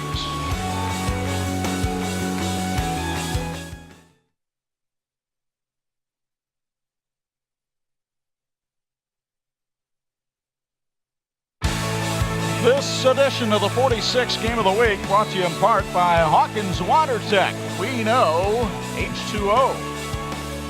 And we know that Bo Hunt is patrolling the sidelines for us tonight. He is down there with the Bills Heating Sideline Report. And Bo, you had a chance to talk to Mike Campbell. I don't imagine it was a real pleasant conversation, but what did the Jimtown head coach have to say? You know, Chuck, quite frankly, Mike talked about 2 big plays, the big run and the big interception. He goes, you take those two plays away, he goes, this is a 10, 11-point ball game, with the 1 touchdown and the field goal. He goes, other than that, defensively, he thought they played pretty well. Offensively, he said, we just have to get the running game going. It's just so essential to our offense to get that running game started early, get the motivation into the kids, the excitement, and really get that going. He goes, second half, we're going to have to really instill a running game. Guys? Well, our third quarter tonight will be brought to us by our friends at Wakarusa Ag. And the Jimtown Jimmies will receive the third quarter kickoff as the sun is finally set off in the west. And it is a gorgeous night here for high school football. Our thanks again to Cook's Pizza. They fed our crew tonight, did a great job with that. The rivals on the field, but when it comes to pizza, Panther and Jimmy fans agree. The Cook brothers make a mean pizza. Cook's Pizza in Wakarusa and Jimtown Pizza in Jimtown can feed your whole family or your whole team. Whether you're hungry for pizza, chicken, breadstick. Now they're making you hungry, aren't they? Bread and mushrooms or ice cream. Cook's Pizza and Jimtown Pizza is the place to go. And Dean Corsmo says the chicken strips are good too. Cook's Pizza fed our crew tonight. Chuck Freeby's going to feed us more information about this game as we get underway with the second half, as the Northwood Panthers, Chuck said, came in number 1 in the state. Looked like it in that first half. Jimtown had some success, especially later in the quarter, but the big turnover has put Northwood in a position where I think they thought they might be. They were here last year leading 22-0, and Jimtown came back to take the lead. But a good second half still ahead. Glad to be here at Northwood High School. Beautiful night, great fans. Here's Chuck Freeby, our TV 46 sports director, with tonight's second half. The wind has died down a little bit, and so it's not going to affect Kyle Luster's kick quite as much as it may have earlier in the game, but we'll see if he squibs it nonetheless. Nick Fan and Trey Washington are the deep receivers for Jimtown. Luster, who had a 30-yard field goal in the first half, will line this one, and Washington will pick it up at the 15.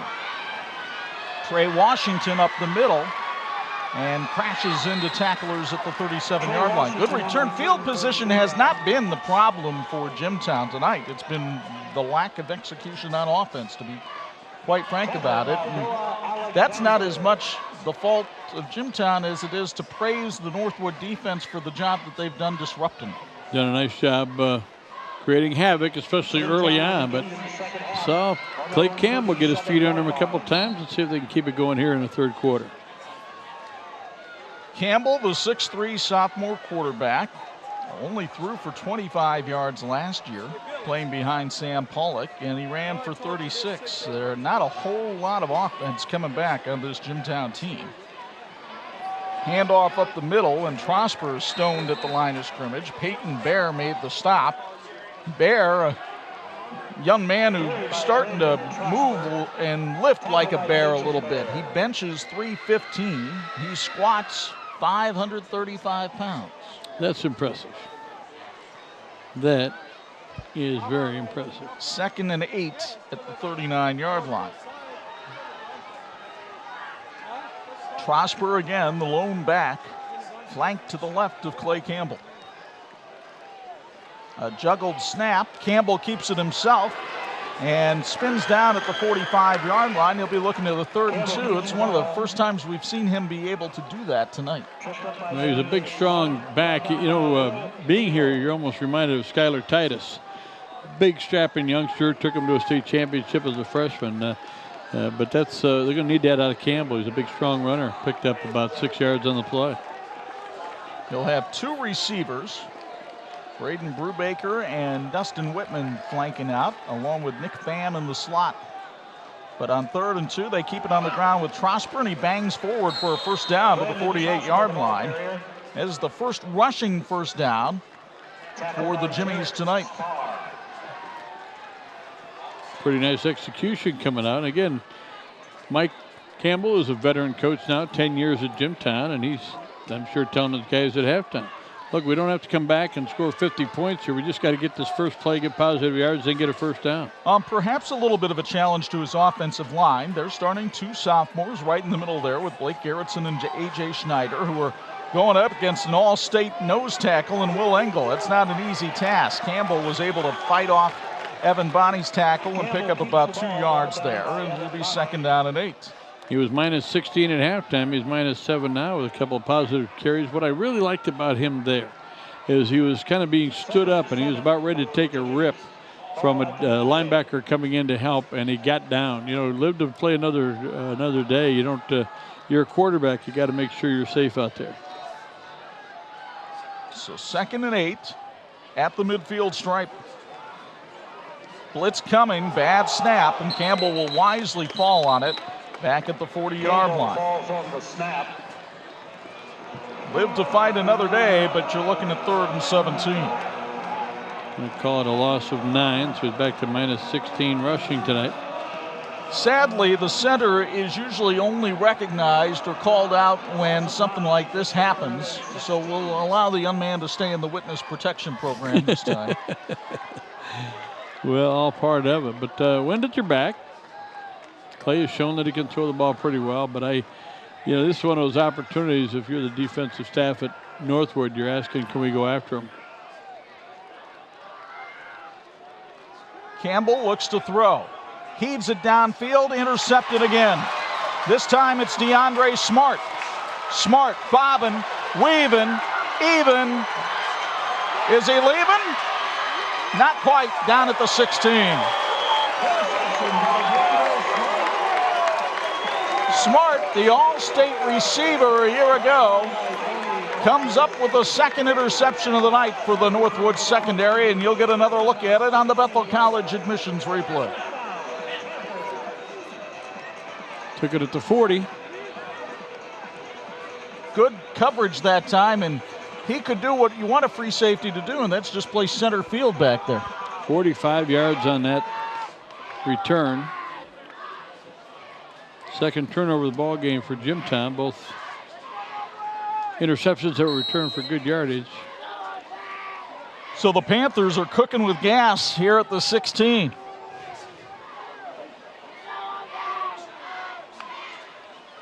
Jimtown showing blitz, and I think they might have induced some movement from Northwood. False start will cost the Panthers 5 and cause Nate Andrews to be apoplectic. Waiting for that one, Parter. 15 yards and penalties on 2 calls against Northwood. And again, what Nate's going to be thinking all year is, hey, we get back to the state championship game, we can't have a 5-yard penalty on our opportunity to score in the second half. Well, right now, he's just thinking about the execution of his team. The state championship game is about as far off as 4 months is. It's kind of extreme, isn't it? Again, the blitz coming. Rolling out, Gessinger. Gets away from tacklers. Landing Gessinger with some fancy footwork, goes down at the 10-yard line and picks up 11 on the play. Over 50 yards now on the night for Gessinger on 10 carries. Most of you watching this are too young to know a former Rams quarterback by the name of Elroy Crazy Legs Hirsch, but that's who Gessinger reminded me a little bit of right there. Played for the Rams at the old Coliseum. Even I'm too old to remember that. Oh, come on now. Oh, man. Crazy Legs. Wisconsin grad, I believe. 2nd and 4 at the 10. See, you know. I think we've got another false start. Every time Jimtown's showing blitz from that left side, there's some flinching going on along that line. And again, Northwood's got 4 new starters down there. McCormick Motors in Napanee is your full-service Chevy, Buick, and GMC dealer. They also have a state-of-the-art service department, a body shop, and a fully stocked parts department. McCormick Motors, across from Amish Acres in Napanee. 2nd and 9 at the 15. Peyton Bear looking to the sidelines, trying to figure out what the play is. Gessinger throws out in the flat low, and it is trapped incomplete. He was looking for Jaden Miller, the sophomore flanker, and threw it too short. He was 7 out of 8 in the first half for 17 yards. Again, a lot of these flare passes, a couple of them went for negative yardage, but good percentage in his first start. I went to Northwood practice on Tuesday, and there was a couple of mistakes made, and I credited Nate Andrews with being patient with his team. And Nate said, well, that's because you're here and you're the media. When you leave, I'll light them up. And I was there on Wednesday, and he was lighting them up pretty good. 3rd and 9. Gessinger couldn't duck away from trouble that time and gets sacked in the backfield. Tyler Normant, who had a fumble recovery in the first half, comes up with the sack here, and the junior wrestler doesn't get 2 points for the takedown, but he gets credit for the sack and pushes him back to the 22, probably out of the field goal range of Kyle Luster. You'll get another look at this one on the Bethel College admissions replay. It's a big play. And again, broke down. The defender breaks down, makes him commit, and then, well, he lost the football, but he was already down. But that's goes as a sack. 4th and 15. Gessinger looking over to his right where he sees DeAndre Smart appearing to have single coverage. They're going to change that. Gessinger fires. Yoder couldn't make the diving catch. It's incomplete. And Jimtown holds on downs and keeps it a 23-0 ball game with 6:44 to go in the 3rd quarter. You're watching the 46 game of the week.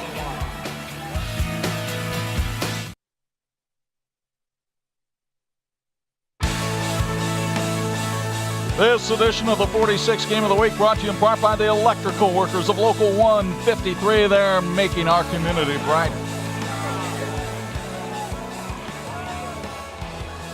Good seats from up above as you hang glide into Andrews Field. We come back, and Jimtown perhaps wishing they had that hang glider might be the way to get past this Northwood defense. Right now they're struggling, losing 1 yard on the opening play of this possession. Jimtown High School is proud to support all of their athletes. Keep up on all that is happening at jimtownathletics.com or follow them on Twitter at @Jimtown Sports. The athletic office wishes all the athletes and teams good luck this 2017-2018 school year. Go Jimmies. 2nd and 11 for the Jims.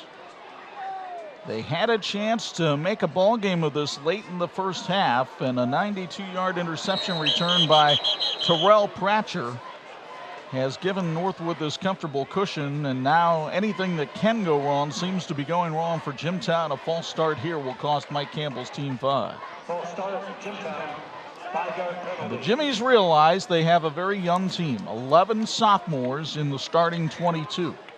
As I mentioned earlier, normally when you're a sophomore, you're playing on Saturday, not on Friday. And they've got 24 outstanding sophomores on the team, Chuck, who are playing an integral part in the ball club this year, but they got to have time, got to get in the weight room, got to get bigger, just physically mature. But they're very skilled, and the program is on an upswing there. And there's a couple guys out tonight, so they'll be better. On 2nd and 16, Campbell tries to jitterbug his way around Peyton Bear. Nothing doing. Got back to the line of scrimmage. It'll be 3rd and 16. And look, I'm not trying to make excuses for Jimtown tonight. They're obviously struggling. But I think another thing, if you're a Jimtown fan right now, you've got to understand that this program is not only going through a transition in terms of coaching and in terms of personnel, but they're also made a transition from the Northern State Conference to the Northern Indiana Conference, and that's a mighty big transition. It really is, and the physicality of that move is what's taking its toll in Jimtown. You don't have any down weeks where you can just run some people out there and rest some of your starters. Everybody got to show up every night. Prosper falls down. I mean, next week they got to turn around and play South Bend, Washington. And every team in the NIC has some quality athletes. They're going to get a test certainly next week and for most of the season. Folks, the Miller Senior Living Communities of both Wakarusa and Napanee take great pride in their part of the Wanee community. With assisted living, nursing care, home care, and rehab services, they're committed to excellence for America's greatest generation, that is our seniors. Plan a visit to experience firsthand many of the amenities at Miller Senior Living Community. Campbell's spinning kick will roll out of bounds at about the 46-yard line, but it'll be in Jimtown territory, so Northwood will have excellent field position, taking over with 4:18 to go in the 3rd. Not sure they'll have time, but if they did, they could run over to Burnworth Zollers. They're proud to be serving the Wanee area with Chrysler, Dodge, Jeep, and Ram vehicles. Customers receive a big city selection while receiving the small-town friendliness and quality service they've come to expect. After all, they've been serving Ligonier for 38 years with Ford and Chevy. Check them out at bzautos.com or call them at 773-7878. Well, Brayton Yoder had a big first half running the football for Northwood. Wouldn't be surprised to see him get a carry here on 1st and 10 from the 45. Gessinger instead keeps it himself on the option. Gets a flag thrown behind him, and that's usually indicative of holding. And my goodness, we have the United Nations coming in. It's all kinds of flags. Well, so we'll see what this is all about.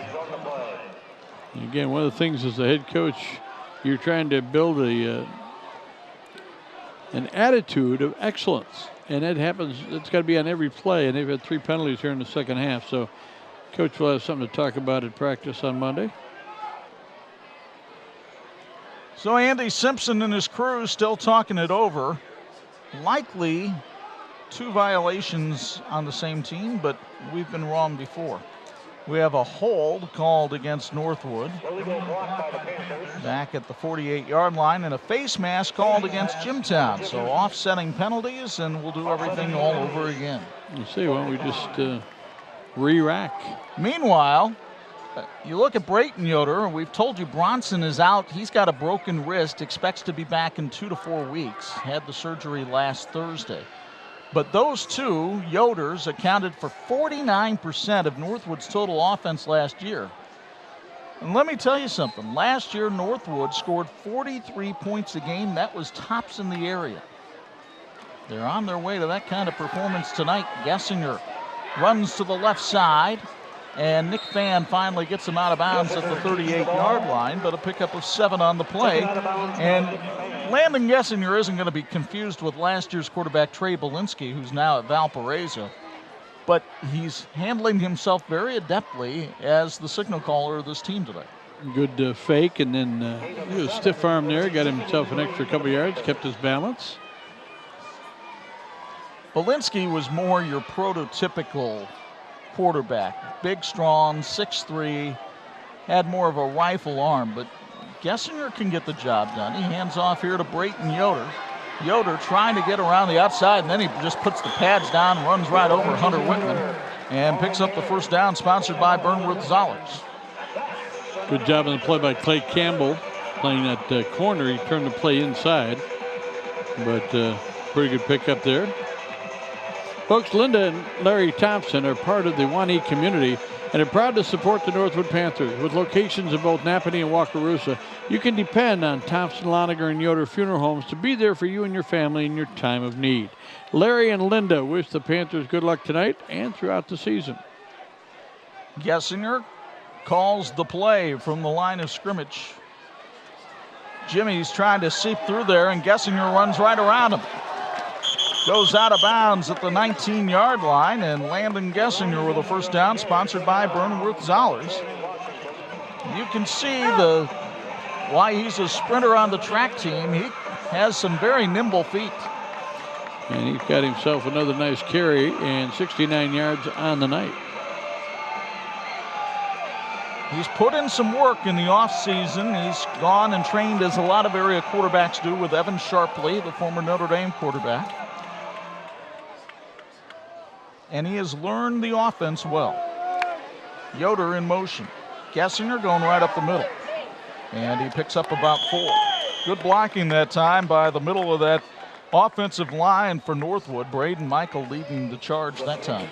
Yoder Stutzman Plumbing, Heating, and Air Conditioning has been serving Napanee and the surrounding area since 1969. They've committed to what they do, and they enjoy serving the public for their plumbing, heating, and air conditioning needs. Yoder Stutzman Plumbing, Heating, and Air Conditioning, building lasting solutions. Last year, Northwood called its offensive line the pork chops, and Nate Andrews said, we don't have as much meat on the bone this year.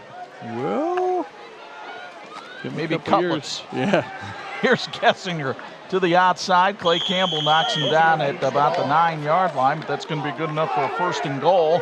Sponsored by Burnworth Zollers. 80 yards on the night. We could have a couple of 100-yard rushers for Northwood tonight. What's Yoder at now? Yoder is now at 156.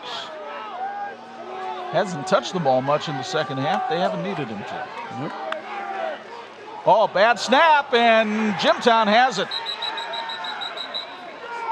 Bad snap, and Jimtown was able to pounce on the loose football, and they'll come up with a fumble recovery there. It's Bryce Track, our student athlete of the week, who pounced in and picked up the rolling snap. Yep. Ran right behind the guard. Gessinger tried to dive on top of it, had no chance. Well, the only bad news here for Jimtown is they're getting the ball at their own 10-yard line. So it's their second turnover of the night. Again, there's going to be some little victories that they're going to talk about at Jimtown. And timing on that interception late in the half, obviously very crucial, but you're going to have to handle adversity, especially as a young team. And here come the Jimmies. 2 fumbles by Northwood, 2 interceptions by Jimtown. 1st and 10 from the 10. And a flag. I think we have delay of game. Campbell took too long getting the snap off, and that'll cost him 5. That legal participation? Delay of game call on the Jimmies. Nope, delay of game. Mike Campbell on the sidelines. This is his 10th year as the Jimtown head coach. His record is pretty impressive, 86-28. How about following a legend like Bill Sharp and doing a great job with it? Winning 75% of his games. Campbell lofts it out there. Nice catch by Tony Pletcher. He'll haul it in at the 29-yard line. They'll spot it at the 30. 1st and 10 for Jimtown. Pletcher with his 2nd grab of the night. And you get another look thanks to Bethel College admissions. 25 yards. Second longest play of the night for Jimtown. They had a 33-yarder that gave them their first down of the game. It's the best ball we've seen Campbell throw tonight. 5 out of 10 tonight for 91 yards. He will get there. The growing pains, sometimes really tough, especially in front of the cameras. Campbell lobs this one out there, and it is intercepted by DeAndre Smart, his 2nd pick of the night. He goes down at the 32-yard line. Pass intended for Dustin Whitman, and Smart went right over the top to haul it in. You get another copy courtesy of Bethel College. Smart's got a couple more catches on defense than he has on offense tonight. He also may have gone right through the helmet of Dustin Whitman that time, but he was making a play on the ball while he did. Yeah, he wanted to get more than that.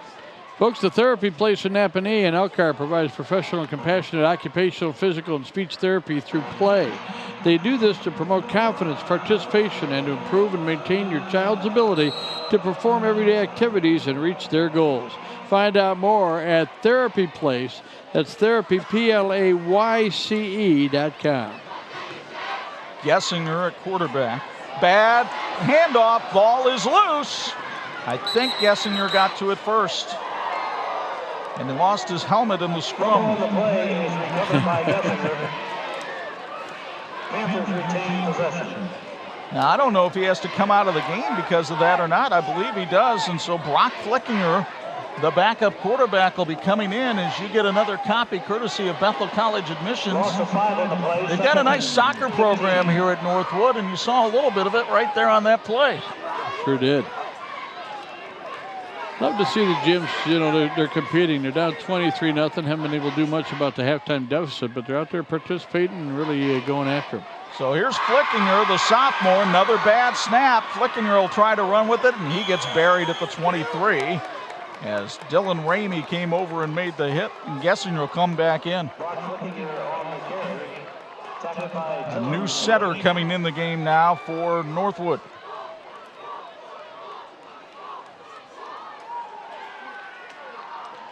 As loss on the play of about 4 yards.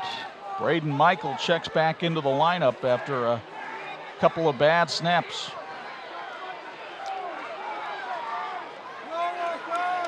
Gessinger will line up in the shotgun at 3rd and 19. Another bad snap. Gessinger trying to get past people, gets up to the 32-yard line, the original line of scrimmage when this possession started. It'll be 4th down and likely a punting situation for Northwood. 84 yards rushing now for Gessinger. Been impressive. He's had to overcome some issues out there. Folks, Laurie Sumter with Phil Hahn and Associates is part of the hometown team supporting your hometown Panthers.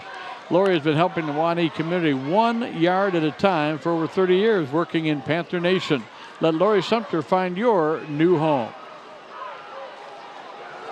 Gessinger goes into punt formation. Another bad snap. Gessinger will just try to run with the football here. He's still on his feet. He's got the first down and more. Hunter Whitman can't get him. Clay Campbell finally puts him down at the 17. Are you kidding me? 50 yards on the run. What a play by Landon Gessinger to close out the third quarter. He picks up a bad snap and serpentines his way 50 yards down the field as you get another look on the Bethel College replay. Gessinger now with 134 yards rushing on the play, and the third quarter rather Shakespearean. Sound and fury signifying nothing. Still 23-0 Northwood on 46.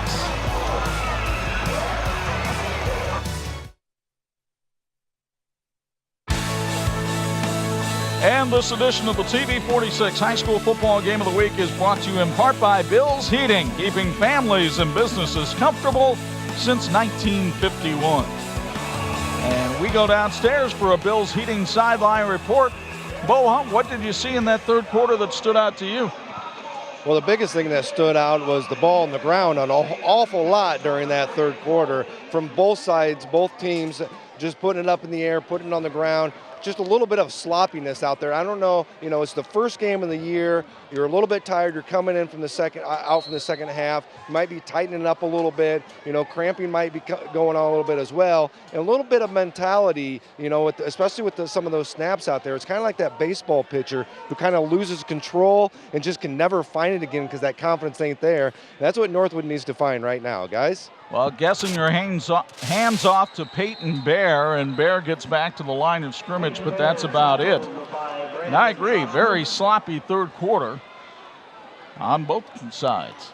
Really is, and again, that's the thing. If you're up 23-0, maybe you feel like the issue is decided, but you're going to demand that your team tighten up on those penalties and mistakes. You just can't have them at a high level. So Northwood looking at second and about 11. They've been in control of this game since the end of the first half, but they haven't been able to add any points to the scoreboard here in the second half. Gessinger running right after the motion left, and big collision down there as Clay Campbell comes over along with Trey Washington after a pickup of about 3 or 4. Tell you what, if Gessinger keeps doing what he's doing, he's liable to be the leading rusher in the game. They haven't given the ball much in the second half to Brayton Yoder. And Chuck, I don't know, I'm not sure if he's maybe got banged up. Sometimes I don't see anything wrong with his leg, but he might have got a shoulder or something, maybe limiting some of the contact. Pretty good decoy to have out there, too. The other thing is, I think as Gessinger's making the reads, he's seeing that he's got some open room to run and keeping himself on the option. Here they'll give it to Brayton Yoder. Nothing wrong with the legs there. He goes forward to the 10. Picks up about 3. It'll be fourth down. We earlier saw Northwood kick a field goal as Trey Washington is cramping down on the field and needs some help. Folks, Eastlake 24 Napanee is a full-service fitness club with 24/7 access. They never close. Just $29 to enroll and $29 per month with unlimited access to all 8 Eastlake locations. Check it out for yourself. 1530 East Market Street between Ace Hardware and Martin Supermarket. Eastlake 24 in Napanee. Boy, I tell you, Dean Korsma, when he lived down here, loved to go there. By the way, our fourth quarter tonight brought to us by Wakarusa Ag. A reminder for the Northwood fans, you've got Northwood football all season long on FM 103.1 WHME. Craig Wallen has the call for you all season, including next Friday night when the Fairfield Falcons, Bob Miller brings his team up. The boys from Benton will come on in, and you can hear that game Friday night at 7 on Harvest 103.1 WHME. A little bit of hydration going on. It's still a bit of a warm night as you expect in August, and with 10:23 to go in the contest, and Trey Washington still down on the field with the leg cramp. Who else is helping us out with our broadcast tonight? Well, they want to know how clear your vision is at Napanee Family Eye Care. They've been a leading provider of optometry services and vision care products in the Napanee community since 1999, and they want to help you achieve and maintain clear vision for years to come. Give yourself the gift of clear vision at Napanee Family Eye Care. Learn more at nfe2020.com. We'll be back and figure out what Northwood's going to do on 4th down. 23-0 Panthers on 46.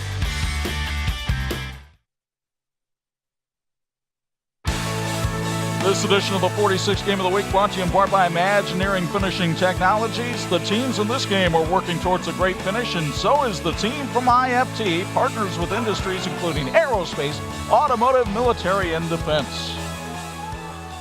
10:20 to go in the contest. Northwood on 4th down will go for it from the 10-yard line. Landon Gessinger throws to the end zone. DeAndre Smart with the catch, but we have a flag thrown behind the line of scrimmage, and I believe this one's coming back. Well, he finally caught a pass thrown by his quarterback. Second one of the night, but you got a holding. Holding the call against Northwood, and so that'll push him back to probably the 20, maybe even the 25-yard line. Chuck, again, Mike Campbell doesn't need us to tell him what was good tonight, but they held him to a field goal where they might have given up a touchdown. They also forced a turnover and another scoring opportunity. So they had some moments. Not enough of them tonight, but they've had some moments. Good tackle there at the line of scrimmage. Yeah, the guard, Cooper Middaugh, just reached out and just basically tackled Tyler Normand as he was coming through. So Northwood gets pushed all the way back to the, well, Andy Simpson's still walking. From the point of the penalty. Go back to the 25-yard line. Takes Northwood well out of field goal range, so they'll have to go for it here, and it'll be 4th and about 18. 35 yards in penalties tonight on 5 calls, and fellas, we're doing grassers on Monday. 3 receivers to the right. Another bad snap. Gessinger hauled that one in. Going deep for Smart. Pass interference in the end zone on Jimtown. There was contact. Again, the rule changed this year. You can face guard, but you can't touch him. And Smart stopped because he had to try to catch the ball. He was trying to get his feet under him to jump, and Nick Fan just went right through him. It's going to take the ball down to the... So it'll be half the distance to the goal line. At about the 13-yard line. So that's 43 yards in penalties tonight for Jimtown. And again, first game of the year, that's not bad. Both teams under 50 yards in penalties. Folks, with over 45 years of combined experience, you know you can trust Cornerstone Automotive with your family's vehicles. Josh McCoy and the friendly Cornerstone staff can handle it all. Cornerstone Automotive between Napanee and Plymouth on US 6. Count on them. It's like going to Golden Corral, an endless buffet of 4th downs. 4th and about 7. Gessinger throws too far for Smart this time. And Jimtown will take over on downs as the defense has done the job here in the second half for the Jimmies. That's 2 stops in scoring position and holding them from a touchdown to a field goal. So the defense might be ahead. Ned will be glad to hear that.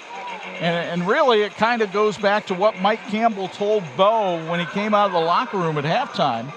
2 90-yard plays have turned this game around for Northwood. The explosion by Brayton Yoder in the first quarter, and then the Terrell Pratcher interception return for a touchdown right before halftime. And now Jimtown trying to, again, the little battles we're talking about, they're going to be trying to just see if they can't get on the scoreboard. 7 out of 10 passing tonight for Gessinger, in addition to running for a phenomenal 137 yards and a touchdown. A blitz picked up. Campbell throws in the flat and has his man for a pickup of about 7 yards. Dustin Whitman makes the catch out there. Second grab of the night for the sophomore. He's a pitcher on the Jimtown baseball team. By the way, that Jimtown baseball scoreboard got a nice new coat of paint on it as well. They're working on refurbishing some facilities over there. 6 of 11 now for 96 yards on the night for Campbell. 2 picks. Well, stop me if you've heard this before tonight, but bad snap. Wow. Campbell falls on it. It'll be 3rd down and 11. Clip Auto Supply, your local Napanee Auto Value Parts store, has everything for the auto for the coming fall. Doug and the gang have the knowledge and expertise to get you the parts you need to keep your car or truck running well.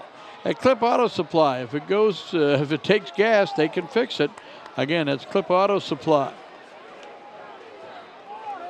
You don't appreciate a lawn snapper until you see people that can't do it well. Good snap that time. Campbell rolls out, throws, it's short. He was looking for Braden Brubaker, but came up empty.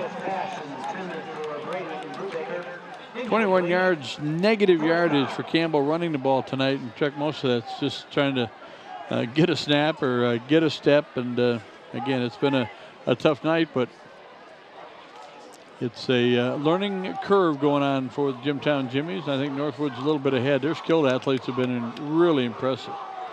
4th and 10 from the 12-yard line. Campbell started off the night getting great kicks off. He has struggled a little bit going this direction. Now a timeout called by Jimtown with 8:40 to go in the contest.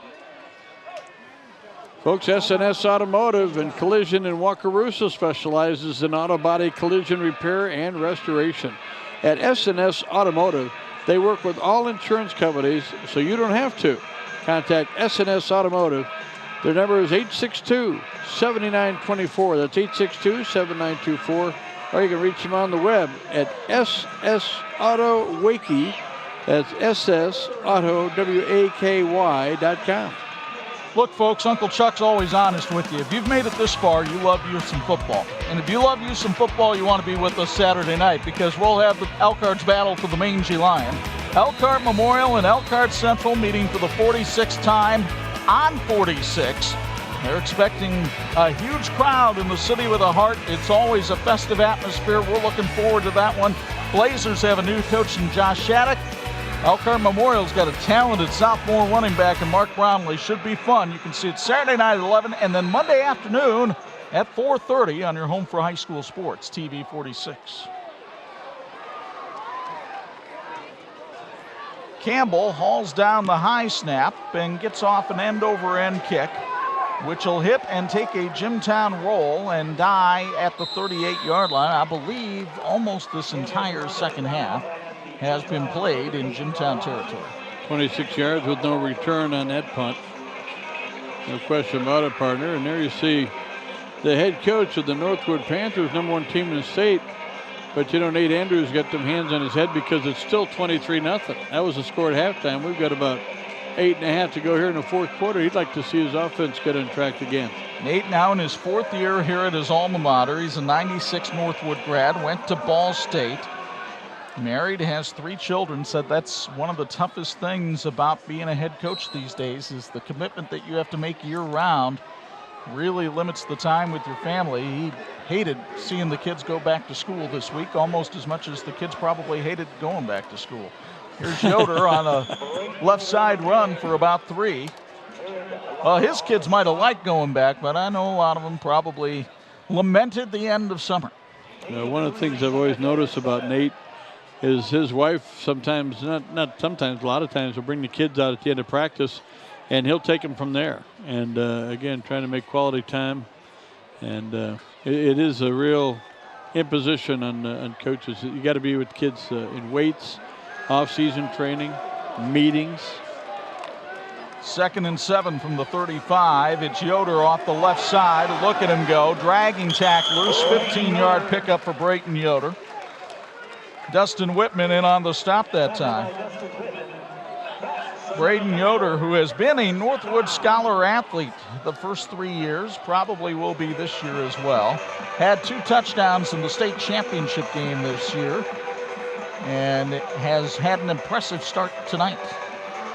You see in that execution we were talking about, this is what he wants to see. We're not going to be fancy, but we're going to try to run the football. Gessinger, look at how elusive he is. It's like tackling a grease pig at the fair. And he picks up about 4. And he should have lost about 6. The young man's got some quick feet. So it'll be 2nd and 5 at the 14-yard line as we tick down towards 7 minutes remaining in the contest. Northwood doing all of its scoring in the first half tonight, and they lead at 23-0. 220 yards rushing, or I'm sorry, 320 yards rushing between the two backs. Gessinger, the quarterback, and Yoder. Gessinger with time, now tucks it under and is tackled at the 13-yard line. Jimtown's defensive line has played admirably tonight. Dylan Ramey with the tackle there. Tyler Normant has had a very good night on that defensive line.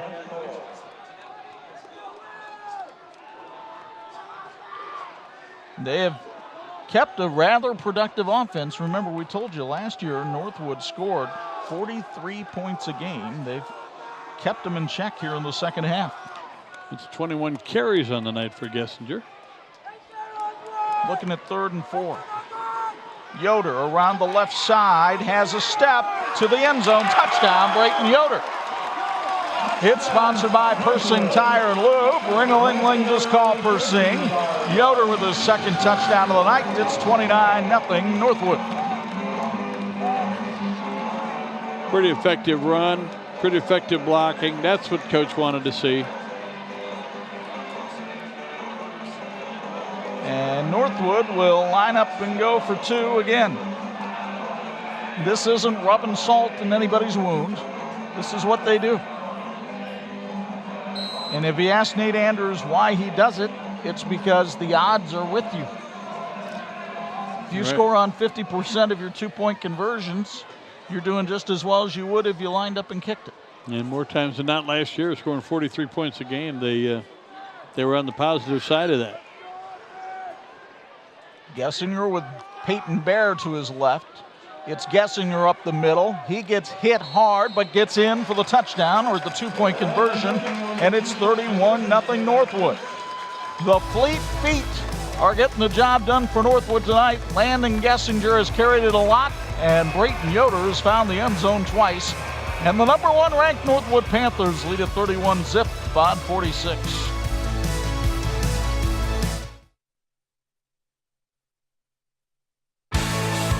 This edition of the TV 46 High School Football Game of the Week is brought to you in part by the Indiana High School Athletic Association, partnering with TV 46 for 27 years. Nate Andrews paces the sideline, but really not needing to pace right now. He's up 31-0 with 6:06 to go in the game. Jan Stone and the Loniger family wish the Panthers good luck tonight and all through the season. Jack and Nadine, proud supporters of Northwood and the entire 1E community, and they take pride in their customer service. J&N Stone, handcrafted, nature-inspired stone veneer. S&S Automotive and Collision sponsors the kickoff. Kyle Luster has had a couple of touchbacks tonight. The wind has died down here at Andrews Field. We'll see where he puts this one. As Jimtown shuffles around some personnel, Trey Washington still suffering from that cramp.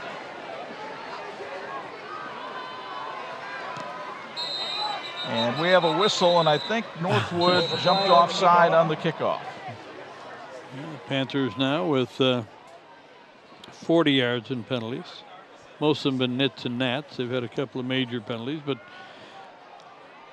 again, both these programs will work on the things that hurt you, the things that you can control. And there's Mike Campbell, and he knew coming in it was going to be a tough challenge tonight, but again, he's going to be able to evaluate everything, get his staff together, and they'll see what they can do. They've got a good staff over there and a lot of imagination offensively. Just got to get people to give their quarterback a little more time, and quarterback's got to go some better routes, and he will.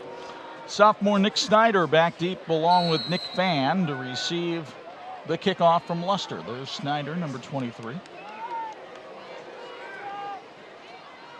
Luster, who seems to have added some luster to his kicking ability this year, hangs this one high. Snyder will let it hit and field it at the 7. That's a good job by Luster putting that one where he wanted to, and Snyder gets taken down at the 14-yard line as Vashon Malone comes in and makes the stop.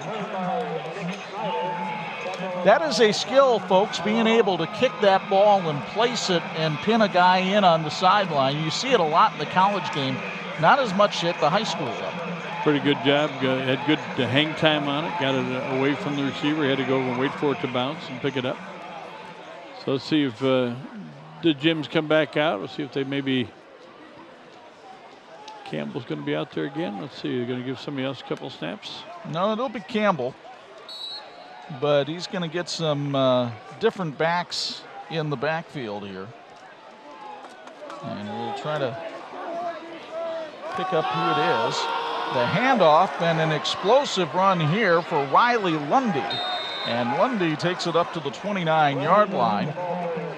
Riley Lundy is a 5'9", 160-pound junior who's trying to make his contribution to this team. Pretty good carry right there. Maybe the best running play of the night. Picked up 14 yards.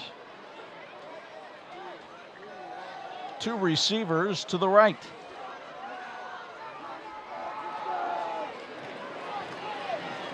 It'll be Campbell keeping it himself. Campbell kept his feet and managed to stagger to the 35-yard line. For a moment, he fell right into his lineman, Blake Garrettson.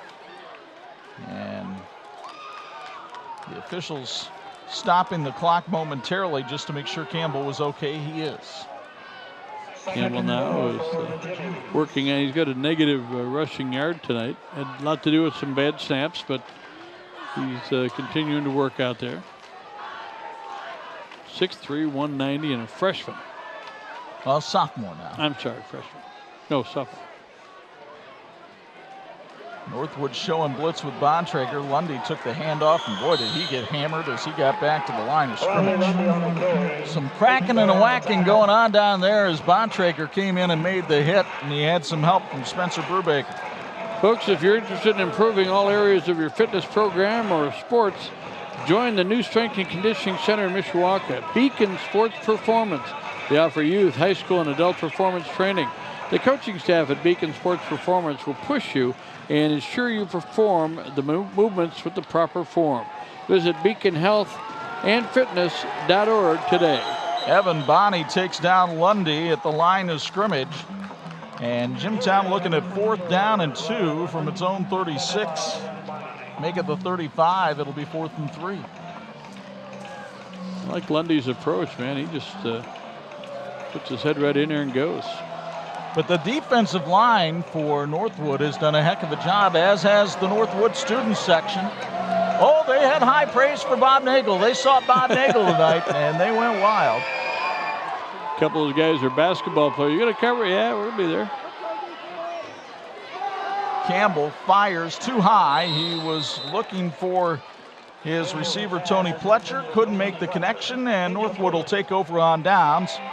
1st and 10 at the 35, and the Panthers might be getting a shutout here on opening night. Yeah, I would be surprised if they don't go to their bench a little bit. 3:50 to go. Pretty safe area of the field. Well, and that's why you see Brock Flickinger coming in at quarterback. We saw him for one snap earlier when Landon Gessinger lost his helmet on a play. And so Flickinger, the 5'6" sophomore, will come in to try to direct the offense. Now, he's still got the weapons behind him. He's still got Yoder and Bear back there. That's not a bad idea. And he's got some quality wide receivers out there, too, with Pratcher and DeAndre Smart. It's a team with a lot of weapons. Flickinger gives it off to Brayton Yoder, and Yoder still on his feet, coming close to giving the 200-yard mark as he picked up about 7 on that play. I have him with 198 yards now, Chuck. Good way to start the season. Again, that's unofficial, but it should be close. Burnwood Zollers prides themselves in offering the best selection in certified pre-owned vehicles. A certified vehicle is as close to new as possible, mechanically and cosmetically. They offer up to a 7-year, 100,000-mile powertrain warranty, plus free oil changes. Flickinger keeps it himself on the option and picks up the 1st down, sponsored by Burnwood Zollers. It's up to the 22-yard line. Lots of new personnel in the game here for Northwood. Vashon Malone in there as well. Burnwood Zollers says you'll have peace of mind that you're driving away in a good quality pre-owned vehicle. Check them out at bzautos.com. So you got plenty of people coming into the game. We mentioned Malone. Brock Lehman has checked into the lineup. Jason Borkholder in at receiver. New offensive lineman as well. I think I saw John Nelson come into the game. That's Snyder in motion. Good play by Flickinger to corral the snap, and Flickinger manages to work his way up for a pickup of almost 5 yards on the play. Braden Brubaker makes the tackle for Jimtown. Looks like Flickinger suffers from that same ailment that Gessinger has, abundant quickness. You don't want to get that cured. It's interesting that both quarterbacks for Northwood, Gessinger and Flickinger, have sisters who are volleyball players. Who says that? He did? Or at least it was interesting to me. Well, it was interesting to me too. I'm just looking at who else is in there now. They've got a new tight end. They're moving people around. And it's Flickinger again on the carry, trying to get to the outside, hauled down by Whitman at the 15-yard line. Those two football players out there making that play don't combine to reach 300 pounds, but they're playing with a lot of heart there tonight. 9 yards on 4 carries now for Flickinger. So it looks like the night is over, obviously, for Landon Gessinger. He's going to have 143 yards on 21 carries tonight. And what Brayton Yoder wind up with? Yoder wound up with 198 yards. And did that on 15 carries. Get him right away then, because they're going to go. So 15 carries, 198 for Brayton Yoder. He'll be talking to Bo Hunt when this one's over. 3rd and 3. It's Malone. And Vashawn Malone crashing off people, still on his feet, down to the 6-yard line. It's a first down sponsored by Burnworth Zollers. 1:06 to go in this one. Gain of 9 yards on the play for that young man. Cooper Davis, a sophomore lineman, checks into the game now. Bailey Peachy also getting some playing time. Folks, Imagineering Finishing Technologies is an Indiana company that impacts industries throughout the world. Over half a century of quality and excellence has made us the industry knowledge source. We support the efforts of the young people in this game tonight. We're working toward the same goal. That's a great finish. Northwood will go into victory formation here. A flag is thrown, though. Too many men in the backfield for Northwood. When they put the linemen back behind the running backs, it was an illegal formation. And I think they had a little insurance policy back there. They wanted somebody behind the play should anything untoward happen. They want to protect that opportunity for the shutout. They've earned it. They've done a nice job. So somebody's got to get up on the line of scrimmage. They put Snyder up there to solve the problem. And this should just about do it from Andrews Field tonight. The #1 team in Class 4A posts a shutout on opening night and gets State Road 19 bragging rights as the Northwood Panthers prevail for the 5th consecutive season as they down the Jimtown Jimmies by a count of 31-0. Now, a reminder, coming up, we've got our R. Yoder Construction post-game show with all kinds of features, including our IU South Bend Fulfilling the Promise Player of the Game. It all comes your way next on the 46 Game of the Week.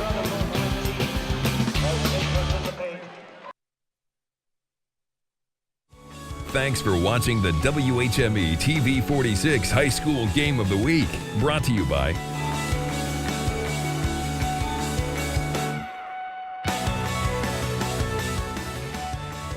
Fans are headed home. The players taking a moment to give thanks for a 31-0 victory tonight at Jim Andrews Field. Northwood dominating Jimtown and looking every bit the #1 team in Class 4A. Chuck Freeby and Bob Nagel high atop the fray here in the press box. And partner, and there were some questions and perhaps some unresolved issues still for Northwood. They weren't perfect by any means, but they're still pretty good. Defense looked pretty good tonight against an inexperienced team from Jimtown that will get better as well. But, you know, the big name players coming into the game, you know, Yoder, we knew Gessinger would be quick, and he ran for over 100 yards as well.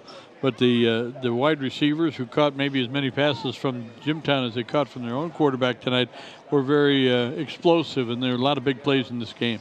Well, and a couple of them made by Brayton Yoder. He is our IU South Bend Fulfilling the Promise Player of the Game, and he's standing by now with Bo Hunt. We got the first game of 2017 in the books. Brayton Yoder, our first player of the game. Brayton, 198 yards, two touchdowns, a 31-0 victory over the Jimtown Jimmies. Just talk about this victory.